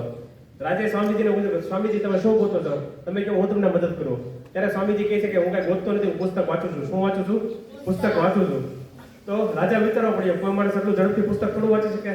અત્યારે તમારી મારી હાલત કેવી છે? આપણે 10 કલાક વાંચીએ ત્યારે માંડ 1 પાનું યાદ થાય કે નહીં? વાંચવા બેઠા ત્યારે આપણે એમ કે હું મારા ભાઈબંધના ઘરે વહી જાઉં, મારા બેનપણીના ઘરે વહી જાઉં, હું દુકાને જઈને ટીવી જોઉં, કે પછી ત્યારે નાસ્તો લઈ હું સાયકલ લખવાનો વહી જાઉં. આપણે એવા જ વિચાર આવે કે ભણવાના વિચાર આવે છે.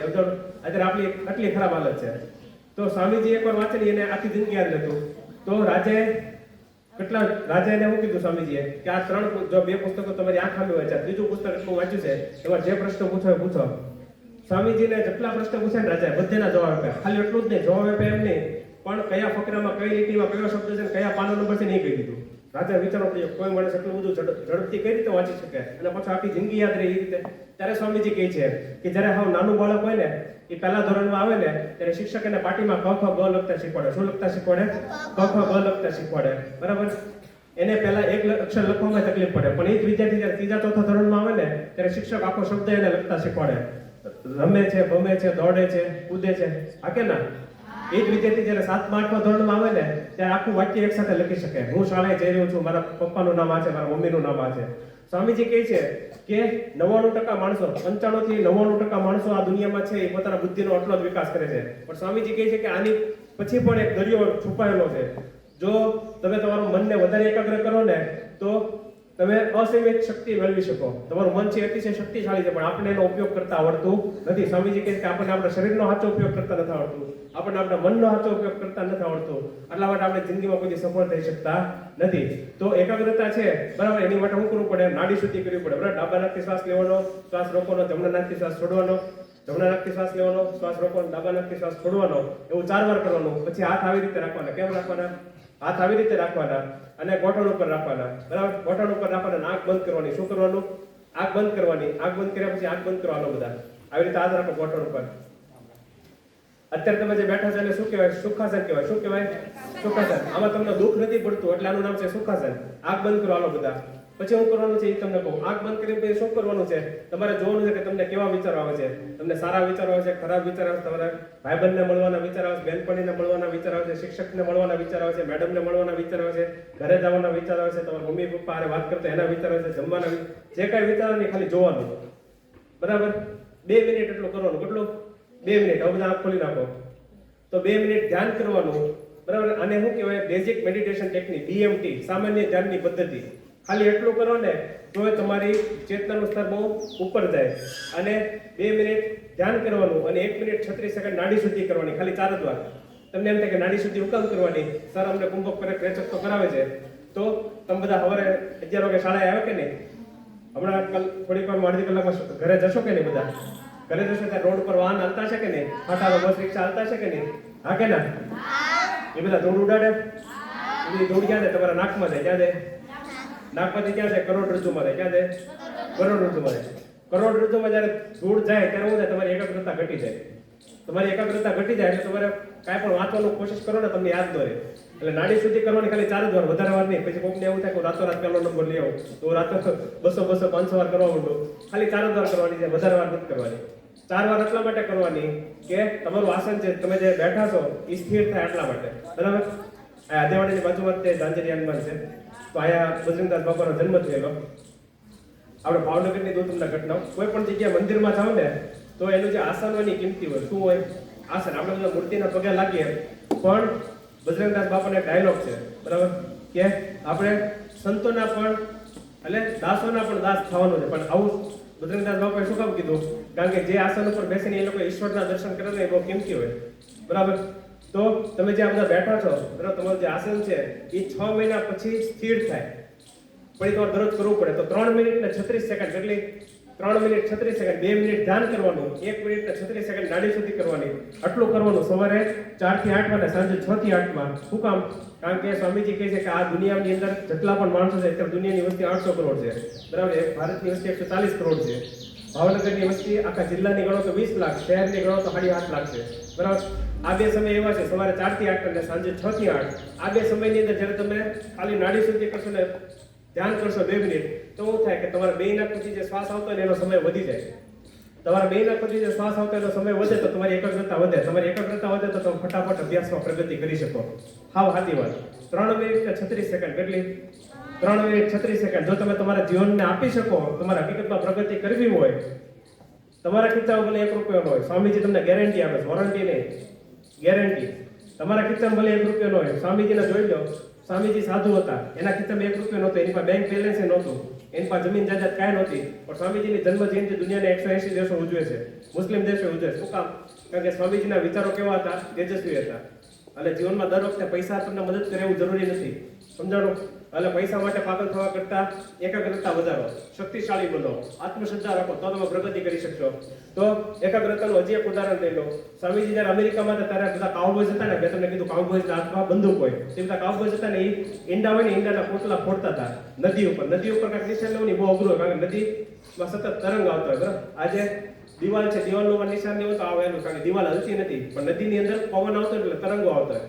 એ બધા કાઉબોયઝ હતા ને અડધી કલાકની મહેનત કરતા હતા, આખા પરસેવે રેપઝેપ થઈ જાય, એક ગોળી વાગતી નહોતી.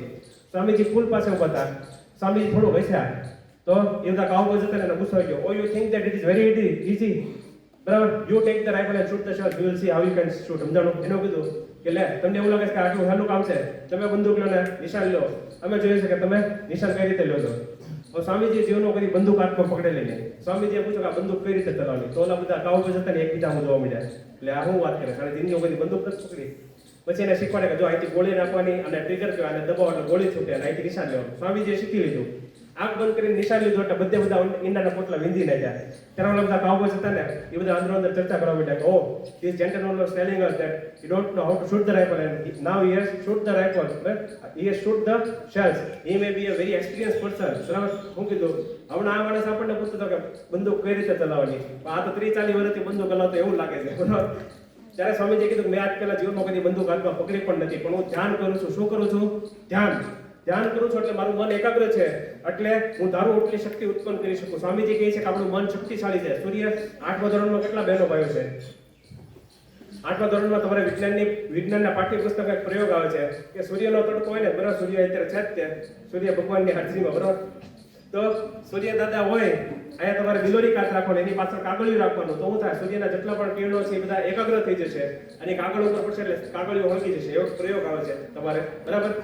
તો સ્વામીજી કહે છે કે આપણું મન છે અસીમિત શક્તિ વાળું છે, પણ આપણને આપણા મનનો ઉપયોગ કરતા નથી આવડતો. જો આપણે ખબર પડી જાય કે એકાગ્ર કઈ રીતે કરવું મનને, તો આપણે અદ્ભુત પરિણામો લાવી શકીએ. તો આ ત્રીજો મુદ્દો. સૌથી પહેલી વસ્તુ આપણે શીખ્યા આત્મશ્રદ્ધા. શું શીખ્યા? આત્મશ્રદ્ધા. બીજી વસ્તુ આપણે શું શીખ્યા? નિર્ભયતા. ત્રીજી વસ્તુ એકાગ્રતા. ચોથી વસ્તુ છે આદર્શ. શું છે? આદર્શ. આદર્શ એટલે એક રસ્તો. શું છે? રસ્તો, બરાબર. તમે બધા મોટા બાળકો છો, જેના બેનભાઈ ઓલી બીજી શાળામાં ભણતા છે, બરાબર, રોડની ઓલી બધું છે, તો પહેલા બીજા ધોરણમાં ભણતા હોય તો તમારા મમ્મી પપ્પા, તમારા ભાઈ હશે એટલે તમારા મમ્મી પપ્પા એને મૂકવા જતા છે. કારણ કે ઘણી વાર એવું થાય કે શાળાએ તે બીજી જગ્યાએ વહી જાય, એને રસ્તો ન ખબર હતો. તમે જ્યારે પહેલા બીજા ધોરણમાં હશો ત્યારે તમારા મમ્મી પપ્પા તમને મૂકવા આવતા છે, હા કે ના? પણ જ્યારે તમે ત્રીજા ચોથા ધોરણમાં આવ્યા ત્યારે તમારા મમ્મી પપ્પા તો શું કીધું કે મારા ભાઈબંધ કે બેન પણ યાર વયો જાય. શું કામ? કારણ કે તમે શું જોયેલું છે? રસ્તો જોયેલો છે. શું જોયેલું છે? રસ્તો. તમને ખબર છે કે શાળા આ જગ્યાએ આવેલી છે, હા કે ના? પણ તમે બધા અત્યારે બેઠા છો, હું તમને કહું કે હાલો, તો તમે બધા એવો તો પ્રશ્ન પૂછો કે સાહેબ ક્યાં જવાનું છે? તો જો, હા કે ના?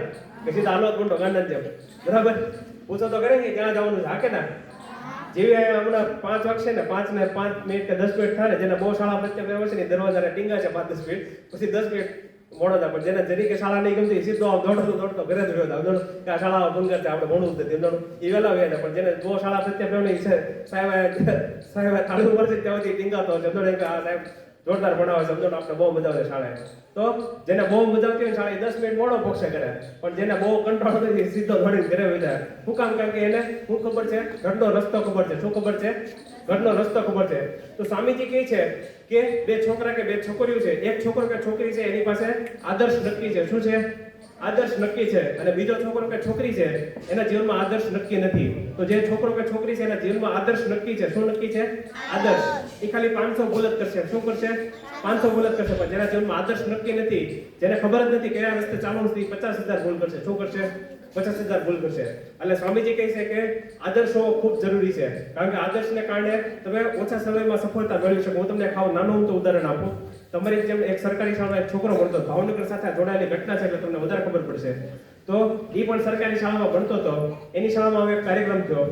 આવો કાર્યક્રમ થયો ને એટલે છોકરાએ જોયું કે આ જે વ્યક્તિ છે ને કોઈ મહાન લાગે. કારણ કે એ આવ્યો ને એટલે એ સાહેબ આવ્યો ને એટલે આખી શાળાનું વાતાવરણ બદલાઈ ગયું. પ્રિન્સિપલ એની આગતા સપ્તા કરી, બધા મેડમ સાહેબોએ એનું સ્વાગત કર્યું. આજે જ્યારે ઘરે ગયો ને ત્યારે એના માસી આવ્યા. એના માસીએ પૂછ્યું કે આજે તારી શાળામાં કાર્યક્રમ હતો? એટલે છોકરાએ હા પાડી કે હા, મારી શાળામાં તો કાર્યક્રમ હતો. તો એ છોકરાએ પૂછ્યું કે અમારી શાળામાં કોણ આવ્યું કે ખબર નહીં. ત્યારે એના માસી કહે છે કે તારી શાળામાં કોણ આવ્યું? કલેક્ટર આવ્યા હતા. કોણ આવ્યા હતા? કલેક્ટર. તો ઓલા છોકરાએ પૂછ્યું તમારી જેટલી ઉંમર, નાની ઉંમર. એને પૂછ્યું કલેક્ટર એટલે કોણ થાય? તો એના માસીએ કીધું કલેક્ટર એટલે જિલ્લાનો રાજા થાય. શું થાય? જિલ્લાનો રાજા થાય. એ છોકરાએ નાની ઉંમરમાં, તમારી ઉંમરમાં નક્કી કરી નાખ્યું કે મારે શું બનવું છે? કલેક્ટર બનવું. શું બનવું છે? કલેક્ટર. બરાબર. 1 થી 8 ધોરણ એને સરકારી શાળામાં પૂરા કર્યા. સરકારી શાળામાં અંગ્રેજીના શિક્ષક હોય તો હોય, બાકી ઘણીવાર તો કારણ કે ગુજરાતની અંદર તો 43,000 શિક્ષકોની ઘટ છે. બરાબર. બધી શાળામાં આટલા બધા વિદ્યાર્થી બેઠા, પણ આ તો મને ખાલી 5 જ શિક્ષકો દેખાય છે. બરાબર. તો શિક્ષકોની કેટલી બધી ઘટ છે. ઘણા બધા વિદ્યાર્થીઓ મેં કેટલી બધી એક જગ્યાએ તો જો ને તો એક જ મેડમ 3 ત્રીજા વાળાને ભણાવે, ચોથા વાળાને આ બેડા, 5 વાળાને આ બેડા, પેલા આયા દાખલો કરાવો કે આયા કરાવો. એટલે ક્યારેક આંખમાંથી આંસુ નીકળી જાય કે આપણા દેશની એટલી બધી ખરાબ હાલત છે. આપણે હું એક શિક્ષકને પગારે નથી આપી શકતા. પણ ખેર એ તો બીજીની વાત છે. પણ સ્વામીજી શું કહે છે કે આદર્શ હોવો ખૂબ જરૂરી છે. બરાબર. તો આજે છોકરો હતો ને એને જિંદગીમાં નક્કી કર્યું હું કલેક્ટર બનીશ. તો 1 થી 8 ધોરણમાં એને ઇંગ્લિશ કાંઈ ભણેલું ને, એને ઇંગ્લિશ આવડે ને, બહુ તકલીફ. પણ જ્યારે 9, 10, 11, 12 કર્યું ને ત્યારે એને થોડુંક ધ્યાન આપ્યું. 12મા ધોરણ પછી એને ફૂલ તૈયારી કરી. દી રાત એક કરી નાખ્યા. જ્યારે પરીક્ષા દેવા જતો ત્યારે એનો એક્સિડન્ટ થઈ ગયો, આખો લોહી લુહાણ થઈ ગયો. આપણે તો ખાલી પગમાં થોડોક તાવ હતો તો પરીક્ષા દેવાનો આવી, પણ એનું તો આખું એક્સિડન્ટ થઈ ગયું. ઊભો થઈને એના સૌથી પહેલા જોયું કે મારો એક જ હાથ બાકી છે, આખા શરીરે મને વાગ્યું છે, બધેથી લોહી નીકળે છે, એક જ હાથ બાકી છે. એને સીધો દવાખાને જઈને પાટાપિંડી કરાવીને પરીક્ષા દેવા આવી ગયો. એ કાંઈ રોવાનો બેઠો.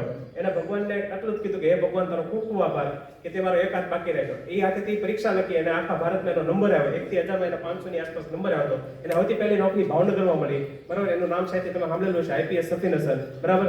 અત્યારે અમદાવાદમાં છે. DCP of traffic control police, બરાબર, ડીસીપીમાં છે, બરાબર. તો આ બધી સફળતા મળી 2018માં એને નોકરી મળી હતી અને બધા પત્રકારો હતા ને બધા ટોળું વળી ગયા કે આ ચમત્કાર છે. 22 વર્ષની ઉંમરે કોઈકને નોકરી મળી જાય ત્યારે સફીને સર કીધું કે આ ચમત્કાર નથી, આ મેં જે શાળામાં નક્કી કર્યું હતું, બરાબર, સ્વામીજી કહે છે કે મેં આદર્શ નક્કી કર્યો હતો, બરાબર, એને કારણે જો કેટલા બધા એમ થાય કે આને કંઈક લાગુ કરીશ ને એવું કઈ નથી. સ્વામીજીએ જે ચોખ્ખા શબ્દોમાં કીધેલું છે કે જો તમે આદર્શ નક્કી કરેલો હશે, સ્વામીજી કહે છે કે માણસનું જીવન કેવું છે, સાવ નાનું છે. કેવું છે? સાવ નાનું છે. આખી જિંદગી તમે ભૂલ કર્યા કરો તો તમારે કોઈ સફળતા મળે નહીં. અત્યારે જો મેં સાહેબે કીધું ને, બરાબર, આ સાહેબ બેઠા હતા, આ સાહેબ પહેલા આવ્યા, પછી સાહેબે કીધું કે 2 છોકરા ને 2 છોકરીને કીધું જાઓ પાથરણું લઈ જાઓ. તો એ તો આમ છું મંતર થઈ જાય, અમને ઘડીકમાં ગોળી થઈ જાય, પાથરણું લેવાના પાથરી દીધું, આમ તમને બેહાડી દીધું, સમજાણું. આ તમે અત્યારે કરીને જો કામ કાંઈ તમે બધા અત્યારે કેવા છો? શક્તિશાળી છો. કેવા છો? હવે 80 વર્ષના ડોહા થઈ જાવ, બરાબર, પછી હું તમને કહું કે સામે દીવાલે તો તમે કહો હે બાપા અમદાનો છો, અમદાનો. કારણ કે 4 જણા તમને ટીંગા ટોળી કરીને લઈ જતા હોય તો તમને તમે દિવાલ સુધી ન પગી શકો, અમદાનો. તો સ્વામી જેવું કહે છે કે અત્યારે જ સમય છે. શું છે? અત્યારે જ સમય છે. જે કાંઈ કરવું હોય તે અત્યારે કરો, પછી જીવનમાં કોઈ સમય આવતો નથી. તો અત્યારે તમારે શું કરવાનું છે, બરાબર? આજે તો થોડીક વારમાં કાર્યક્રમ પૂરો થઈ જાય, તમે બધા ઘરે જશો, પણ કાલે જ્યારે શાળાએ આવો, પ્રાર્થના કાર્યક્રમ પૂરો થાય ત્યારે તમારા શિક્ષકને પૂછવાનું કે સાહેબ કે મેડમ હું કઈ બાબતમાં સારો છું, મારો આદર્શ શું હોવો જોઈએ, બરાબર? ક્રિકેટર કોઈને ક્રિકેટ રમવામાં રસ તો એનો આદર્શ શું હોવો જોઈએ? મહેન્દ્રસિંહ ધોની, વિરાટ કોહલી, બરાબર. કાર્યક્રમમાં 5 જ મિનિટ બાકી છે, હું ફટાફટ પૂરું કરું છું. તો આપણો આદર્શ મહેન્દ્રસિંહ ધોની, વિરાટ કોહલી, બરાબર. બેન છે એને વોલીબોલ સારો આવડતું તો એને અરુણિમા સિન્હા હોવો જોઈએ. કોઈક બેન છે એને ક્રિકેટ સારો આવડતું સ્મૃતિ મંદાના, મિતાલી રાજ, બરાબર. કોઈક ભાઈ છે, બરાબર, એને ખોખો કબડ્ડી સારો આવડે તો એને એમાં આગળ વધવું છે. કોઈક છોકરો છે એને વિજ્ઞાન સારો આવડે તો એને વૈજ્ઞાનિક બનવું જોઈએ. ડોક્ટર એપીજે અબ્દુલ કલામ, વિક્રમ સારાભાઈ, હોમી બાબા. કોઈક બેન છે એને કથક નૃત્ય સારો આવડે છે તો મલ્લિકા સારાભાઈ, બરાબર. XYZ. તમારી પાસે આદર્શ હોવો જોઈએ. આદર્શ શું કામ હોવો જોઈએ? તો તમે બધા રિક્ષા બસમાં બેઠેલા, હા કે ના? રિક્ષા બસમાં બેઠા હો, તમને ઊંઘ આવી જાય અને ઢાળ આવે તો શું થાય? બોલો, હા કે ના? બોલો, વાગે ને? પડી જાવ કે નહીં? હા કે ના? હું કામ પડી જાવ? કારણ કે તમે આગળ જે દાંડીઓ આવે એ પકડેલો નથી, તમને ઊંઘ આવી ગઈ, ઢાળ આવે એટલે સીધા તમે પડી જાવ. પણ તમે જાગતા હો તો પડી જાવ? ન પડો ને? તમે બધા ખોખો રમેલા? ખોખોમાં 2 છેડે ઝડપથી ગોળ ફરવો તો શું કરવું પડે? બોલો, દોડવું તો પડે પણ ગોળ ન ફરી શકાય, સીધું દોડી શકાય, ગોળ ન ફરી શકાય. આ તમારી પાસે આ બહુ જૂની શાળા છે એટલે ગ્રાઉન્ડ નથી. બાકી મોટાભાગે સરકારી શાળામાં ભણવાનો સૌથી મોટામાં મોટો ફાયદો હું ખબર? સરકારી શાળામાં સરકાર જ તમને ગ્રાઉન્ડ આપે. કેટલી પ્રાઇવેટ શાળા એવી છે જ્યાં વર્ગખંડમાં પ્રાર્થના થાય, વર્ગખંડમાં બધું પૂતી જાય, એ બાળકો કોઈ ગ્રાઉન્ડ જોતા જ નથી, સમજાણું? તો સરકારી શાળામાં ગ્રાઉન્ડ આપે, બરાબર. આ એક જ એવી બીજી શાળાને એવી જોઈએ કે જેની પાસે ગ્રાઉન્ડ નથી, બરાબર. અહીંયા છે પણ આ રોડ છે એટલે, બરાબર. તો તમે આ ગ્રાઉન્ડમાં જ્યારે બહેનો ભાઈઓ રમતા છો રિસેસમાં કે ગમે ત્યારે, તો 2 છેડે જ્યારે ઝડપથી ગોળ કરો તો અહીંયા તો તમારી પાસે સુવિધા નથી, પણ ડિસ્ટ્રિક્ટ લેવલ ડાયરેક્ટની જ્યારે સંસ્થા જ્યારે રમતોત્સવ યોજે ને જિલ્લા કક્ષાનો, ત્યારે 2 છેડે થાંભલા આપેલો હોય, થાંભલાને પકડીને ગોળ કરો, બરાબર. ફેરપદોડી ફરેલા છો કોઈ દી? ફેરપદોડી ફરતા હામેવાળાના હાથ મેકી દે તો શું થાય? પડી જાવ કે નહીં? તો સ્વામીજી કહે છે કે જ્યારે જીવનમાં ભયંકર તકલીફ આવે, શું આવે? તકલીફ આવે ત્યારે તમારે આદર્શને પકડી રાખવાનો છે. શું પકડી રાખવાનો છે? આદર્શને. માની લો કે તમારે વૈજ્ઞાનિક બનવું છે તો તમારા જીવનમાં તકલીફ આવે ત્યારે તમારે ફરીથી પાછું એપીજે અબ્દુલ કલામનું જીવન ચરિત્ર વાંચો કે એપીજે અબ્દુલ કલામના જીવનમાં ક્યાં તકલીફ આવેલી. તો જ્યારે અમેરિકા જતા હતા ને એના 1 દિવસ પહેલા તેના ઘરમાં બહુ મોટું મરણ થઈ ગયું, તો એને તે ઘડીક રોકાવું હતું, એને ઘડીક આંસુ પાડવા હતા, પણ એ પાડી ન શક્યા, એને સીધું અમેરિકા જવું પડ્યું. શું કામ? કારણ કે ભારત દેશની એની જરૂર હતી. તો જ્યારે તમારા જીવનમાં તકલીફ આવશે ત્યારે તમારા આદર્શને પકડી રાખવાનો છે. અને છેલ્લી વસ્તુ છે ચારિત્ર ઘડતર. શું છે? ચારિત્ર ઘડતર. પહેલી વસ્તુ આપણે શીખ્યા આત્મશ્રદ્ધા, બીજી વસ્તુ નિર્ભયતા, ત્રીજી વસ્તુ એકાગ્રતા, ચોથી વસ્તુ આદર્શ અને છેલ્લી વસ્તુ ચારિત્ર ઘડતર. ચારિત્ર ઘડતર એટલે કે સ્વામીજી કહે છે કે પૈસા, યશ, કીર્તિ આ બધીથી કાંઈ ફેર પડતો નથી, બરાબર. આ બધીથી કાંઈ ફાયદો ન થાય, પૈસાથી કાંઈ ફાયદો ન થાય, પણ માત્ર ચારિત્ર જ મુશ્કેલીની વજ્ર જેવી દિવાલોને તોડીને તેમાંથી માર્ગ કાઢે છે. ચરિત્ર હોતી અગ્રામ અઘરી વસ્તુ છે, એટલે છેલ્લી વસ્તુ રાખેલી છે. આપણે બધા શું કરીએ? થોડાક સમય પછી, મહિના પછી પરીક્ષા છે, બરાબર. આપણે બધા કેવી મદદ કરીએ? સ્વામીજી એવું કીધું કે ચરિત્રનો વિકાસ કરવો. તમે બધા કહે કે અમે તો નાના બાળકો છીએ, અમે શું કરી શકીએ, બરાબર. તો સ્વામીજી કહે છે વિદ્યાર્થીઓ માટે કે વિદ્યાર્થીઓને જો ફટાફટ ચરિત્રનો વિકાસ કરવો તો શું કરવું પડે? અત્યારે આખા ભારતમાં તમે જો ને તો સેલ્ફ ડેવલપમેન્ટ ને પર્સનાલિટી ડેવલપમેન્ટ નામે કેટલા બધા કરોડો રૂપિયા માણસો ખંખેરી નાખ્યા. તો બધાને શું કર્યા? સૂટ બૂટ પહેરીને ફોટા પડીને જવા દે, અંજણું કરે, જો આ સર્ટિફિકેટ કે નોકરો. એમ કે પર્સનાલિટી ડેવલપમેન્ટ નથી થતું. સ્વામીજી શું કહે છે? એક વ્યક્તિ છે બરાબર, એ લગર વગર કપડાં પહેરીને આવે છે, પણ એ જ્યારે બોલે ને ત્યારે તમને એમ થાય કે આ માણસ જે કહે છે એ કરવું જ જોઈએ. અને એક માણસ હેલિકોપ્ટરમાં આવે છે, સૂટ બૂટ પહેરીને આવે છે, તમને એમ થાય કે આને તો સિક્કા પાડી દીધા અંદરનો. પણ પછી જ્યારે બોલે ને ત્યારે તમને આ જે બોલે છે એમાં કઈ છે જ નહીં, કઈ લે જ નથી લેવાનું, તમને કઈ અસર જ ન થાય. ઓલો લગર વગર હતો, એને કપડા હારા નતો પહેર્યા, પણ એ જ્યારે બોલે છે ને ત્યારે તમને એમ થાય કે આ માણસ જે કહે છે કરવા જેવું છે. એનું કારણ શું છે? કારણ કે એનું ચરિત્ર શું છે?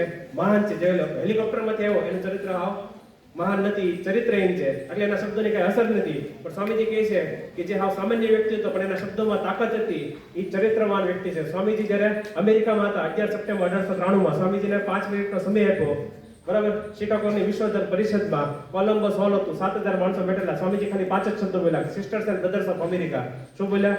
Sisters and brothers of America, મારા અમેરિકાના બહેનો અને ભાઈઓ. તો જ્યાં કોલંબસ હોલમાં 7000 માણસો બેઠેલા, બધાએ ઊભા થઈને 3 મિનિટ તાળી વગાડી. સ્વામીજી પછી 2 મિનિટનો સમય રહ્યો. સ્વામીજી પોતે લખે છે કે મારા કાન ફાટી જાય ને આટલો અવાજ થયો, બધે બહુ તાળી વગાડી. 4 વર્ષ પછી જ્યારે સ્વામીજી ભારતમાં આવ્યા, એના જે સૌથી પહેલા શિષ્ય હતા સ્વામી સદાનંદ, એને ખાલી એક જ પ્રશ્ન પૂછ્યો કે સ્વામીજી, એ કઈ શક્તિ છે કે અમેરિકામાં જઈને ખાલી તમે 5 શબ્દ બોલ્યા અને આખું અમેરિકા ઊભું થઈ ગયું? ત્યારે સ્વામીજી કહે છે કે જ્યારે હું ભારતમાં હતો, પરિવ્રાજક સંન્યાસી હતો, મારા ખિસ્સામાં 1 રૂપિયો નહોતો, મને કોઈ મદદ કરવાનું નહોતું, કેટલા બધા રાજાને મળ્યો, કેટલા બધા રજવાડાને મળ્યો, બરાબર, કેટલા બધા રાજાને મળ્યો, કેટલા બધા રજવાડાને મળ્યો, પણ મને કોઈ મદદ ન કરી. કેટલા બધા દિવસોથી ખાધું ન હોય, બરાબર, પીવાનું પાણી પણ ન મળે, પગમાં છાલા પડી ગયા, માથે ભયંકર તડકો હોય અને બેભાન થઈને રોડ ઉપર પડી જાવ ને ત્યારે મેં મારા જીવનમાં કોઈ દિવસ નબળા વિચાર કર્યા નથી. બરાબર, આ કેની શક્તિ છે? ચરિત્રની. કેની શક્તિ છે? ચરિત્રની. આટલા માટે સ્વામીજી કહે છે કે ચરિત્રની શક્તિ હોતી કિંમતી છે. તો આપણે ચરિત્રની શક્તિ કઈ રીતે વિકસાવી શકીએ? બીજાને મદદ કરીને. કઈ રીતે? બીજાને મદદ કરીને. પણ આપણે કેવી મદદ કરીએ?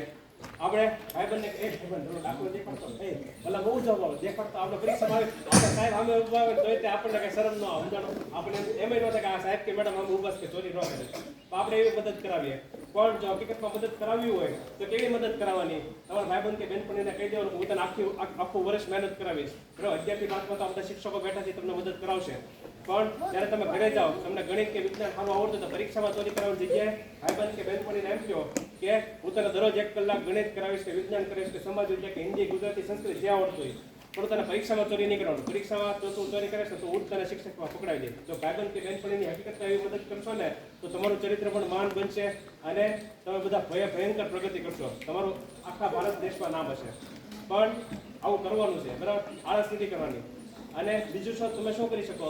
તો આજે બહેનોને કોઈને કામ નથી કરવું, બરાબર. શહેરમાં આવ્યા પછી બહેનો છે ને આળસુ થઈ ગઈ, બધાને એમ જ છે કે આપણે કાંઈ કામ નથી કરવું, ખાલી બહેનો ને ભાઈઓ હોય તે. તો એવું આપણે નથી કરવાનું. જ્યારે સમય મળે તમારું ઘરકામ પૂરું થઈ જાય, સાહેબે તમને જે હોમવર્ક આપ્યું હોય, મેડમે તમને હોમવર્ક આપ્યું પતી જાય, એ તમારું મમ્મી છે એને પાણી ભરવા મદદ કરો, પાણી ભરવા મદદ કરો, રોટલી બનાવવા મદદ કરવી પડે તો એ કરો, ઘરકામમાં જે કાંઈ મદદ કરવી પડે તો એ કરો. તમારો પપ્પા તમને ભણવાનું છોડવાનું કે બધા છોકરાઓને, બરાબર, કારણ કે અત્યારે બધી શાળામાં એક જ તકલીફ છે, જેટલી સંખ્યા હોય ને એટલા વિદ્યાર્થીઓ કોઈ આવતા નથી, મોટાભાગે ગેરહાજર રહે, કાં તો 8મા ધોરણ પછી દીકરીને ભણવાનું છોડાવી દે. પણ એવું નહીં કહેવાનું, તમારું કહેવાનું કે હું શાળાએ તો જઈશ જ તે, પણ હું તમને કલાક મદદ કરાવીશ, હું કોઈ ભણવાનું નહીં છોડું. આ સફી નસલમાંથી શીખવાનું છે. સ્વામીજી તો કહે છે પણ સફી નસલ આપણો ભાવનગરનો દાખલો છે, બરાબર. તો આ તો આપણું ચારિત્ર ઘડતર, આ આપણો કાર્યક્રમ પૂરો થાય છે. જય હિન્દ, જય ભારત, બરાબર.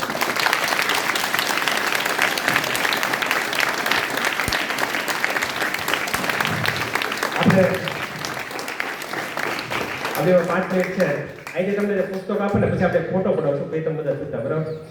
પછી શાળા ઉપર પિક્ચર બનશે તો પછી તમે બધા મોટા થો ત્યારે પિક્ચર જોઈ શકો, બરાબર. આપણે એક ફોટો પડાવશું સ્વામીજી સાથે, બરાબર, એટલે તમે આમ શક્તિશાળી બનો, બરાબર.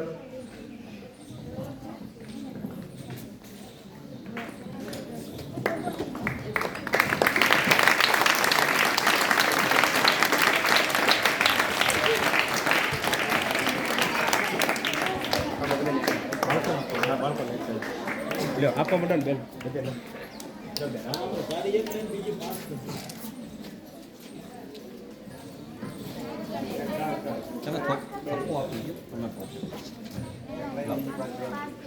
અનિલભાઈ આ જવા દે પાછળ.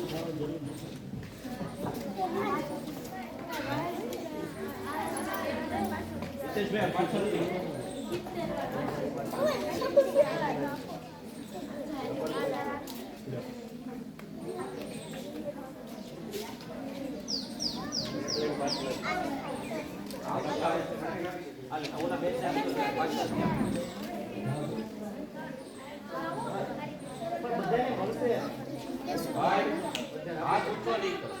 તમને દરેકને મળવા બાકી કોઈ નહીં. જો આ બધાના ફોટા એક હાલો, અહીંથી લઈને આગળ જવાનું.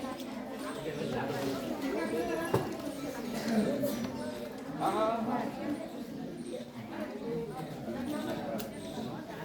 બધાએ પોતાનું એક લઈને પાછળ આગળ ફેરવવા માંડો.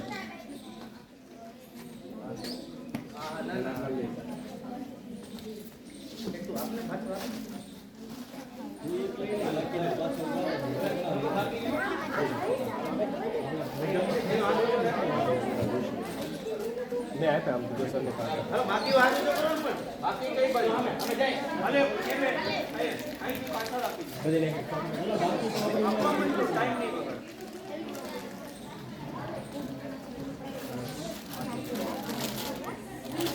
અહીંયા ને અહીંયા જ તમને એક લઈને આગળ હાલવા માંડો. કોઈ બાકી છે? બધા લાઈને?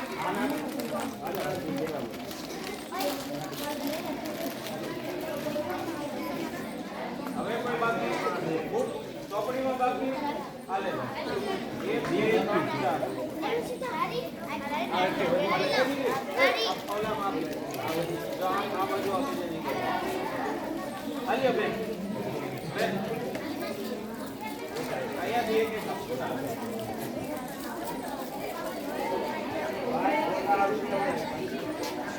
ભાઈ દરેકને મળવાનું છે. આપશે એક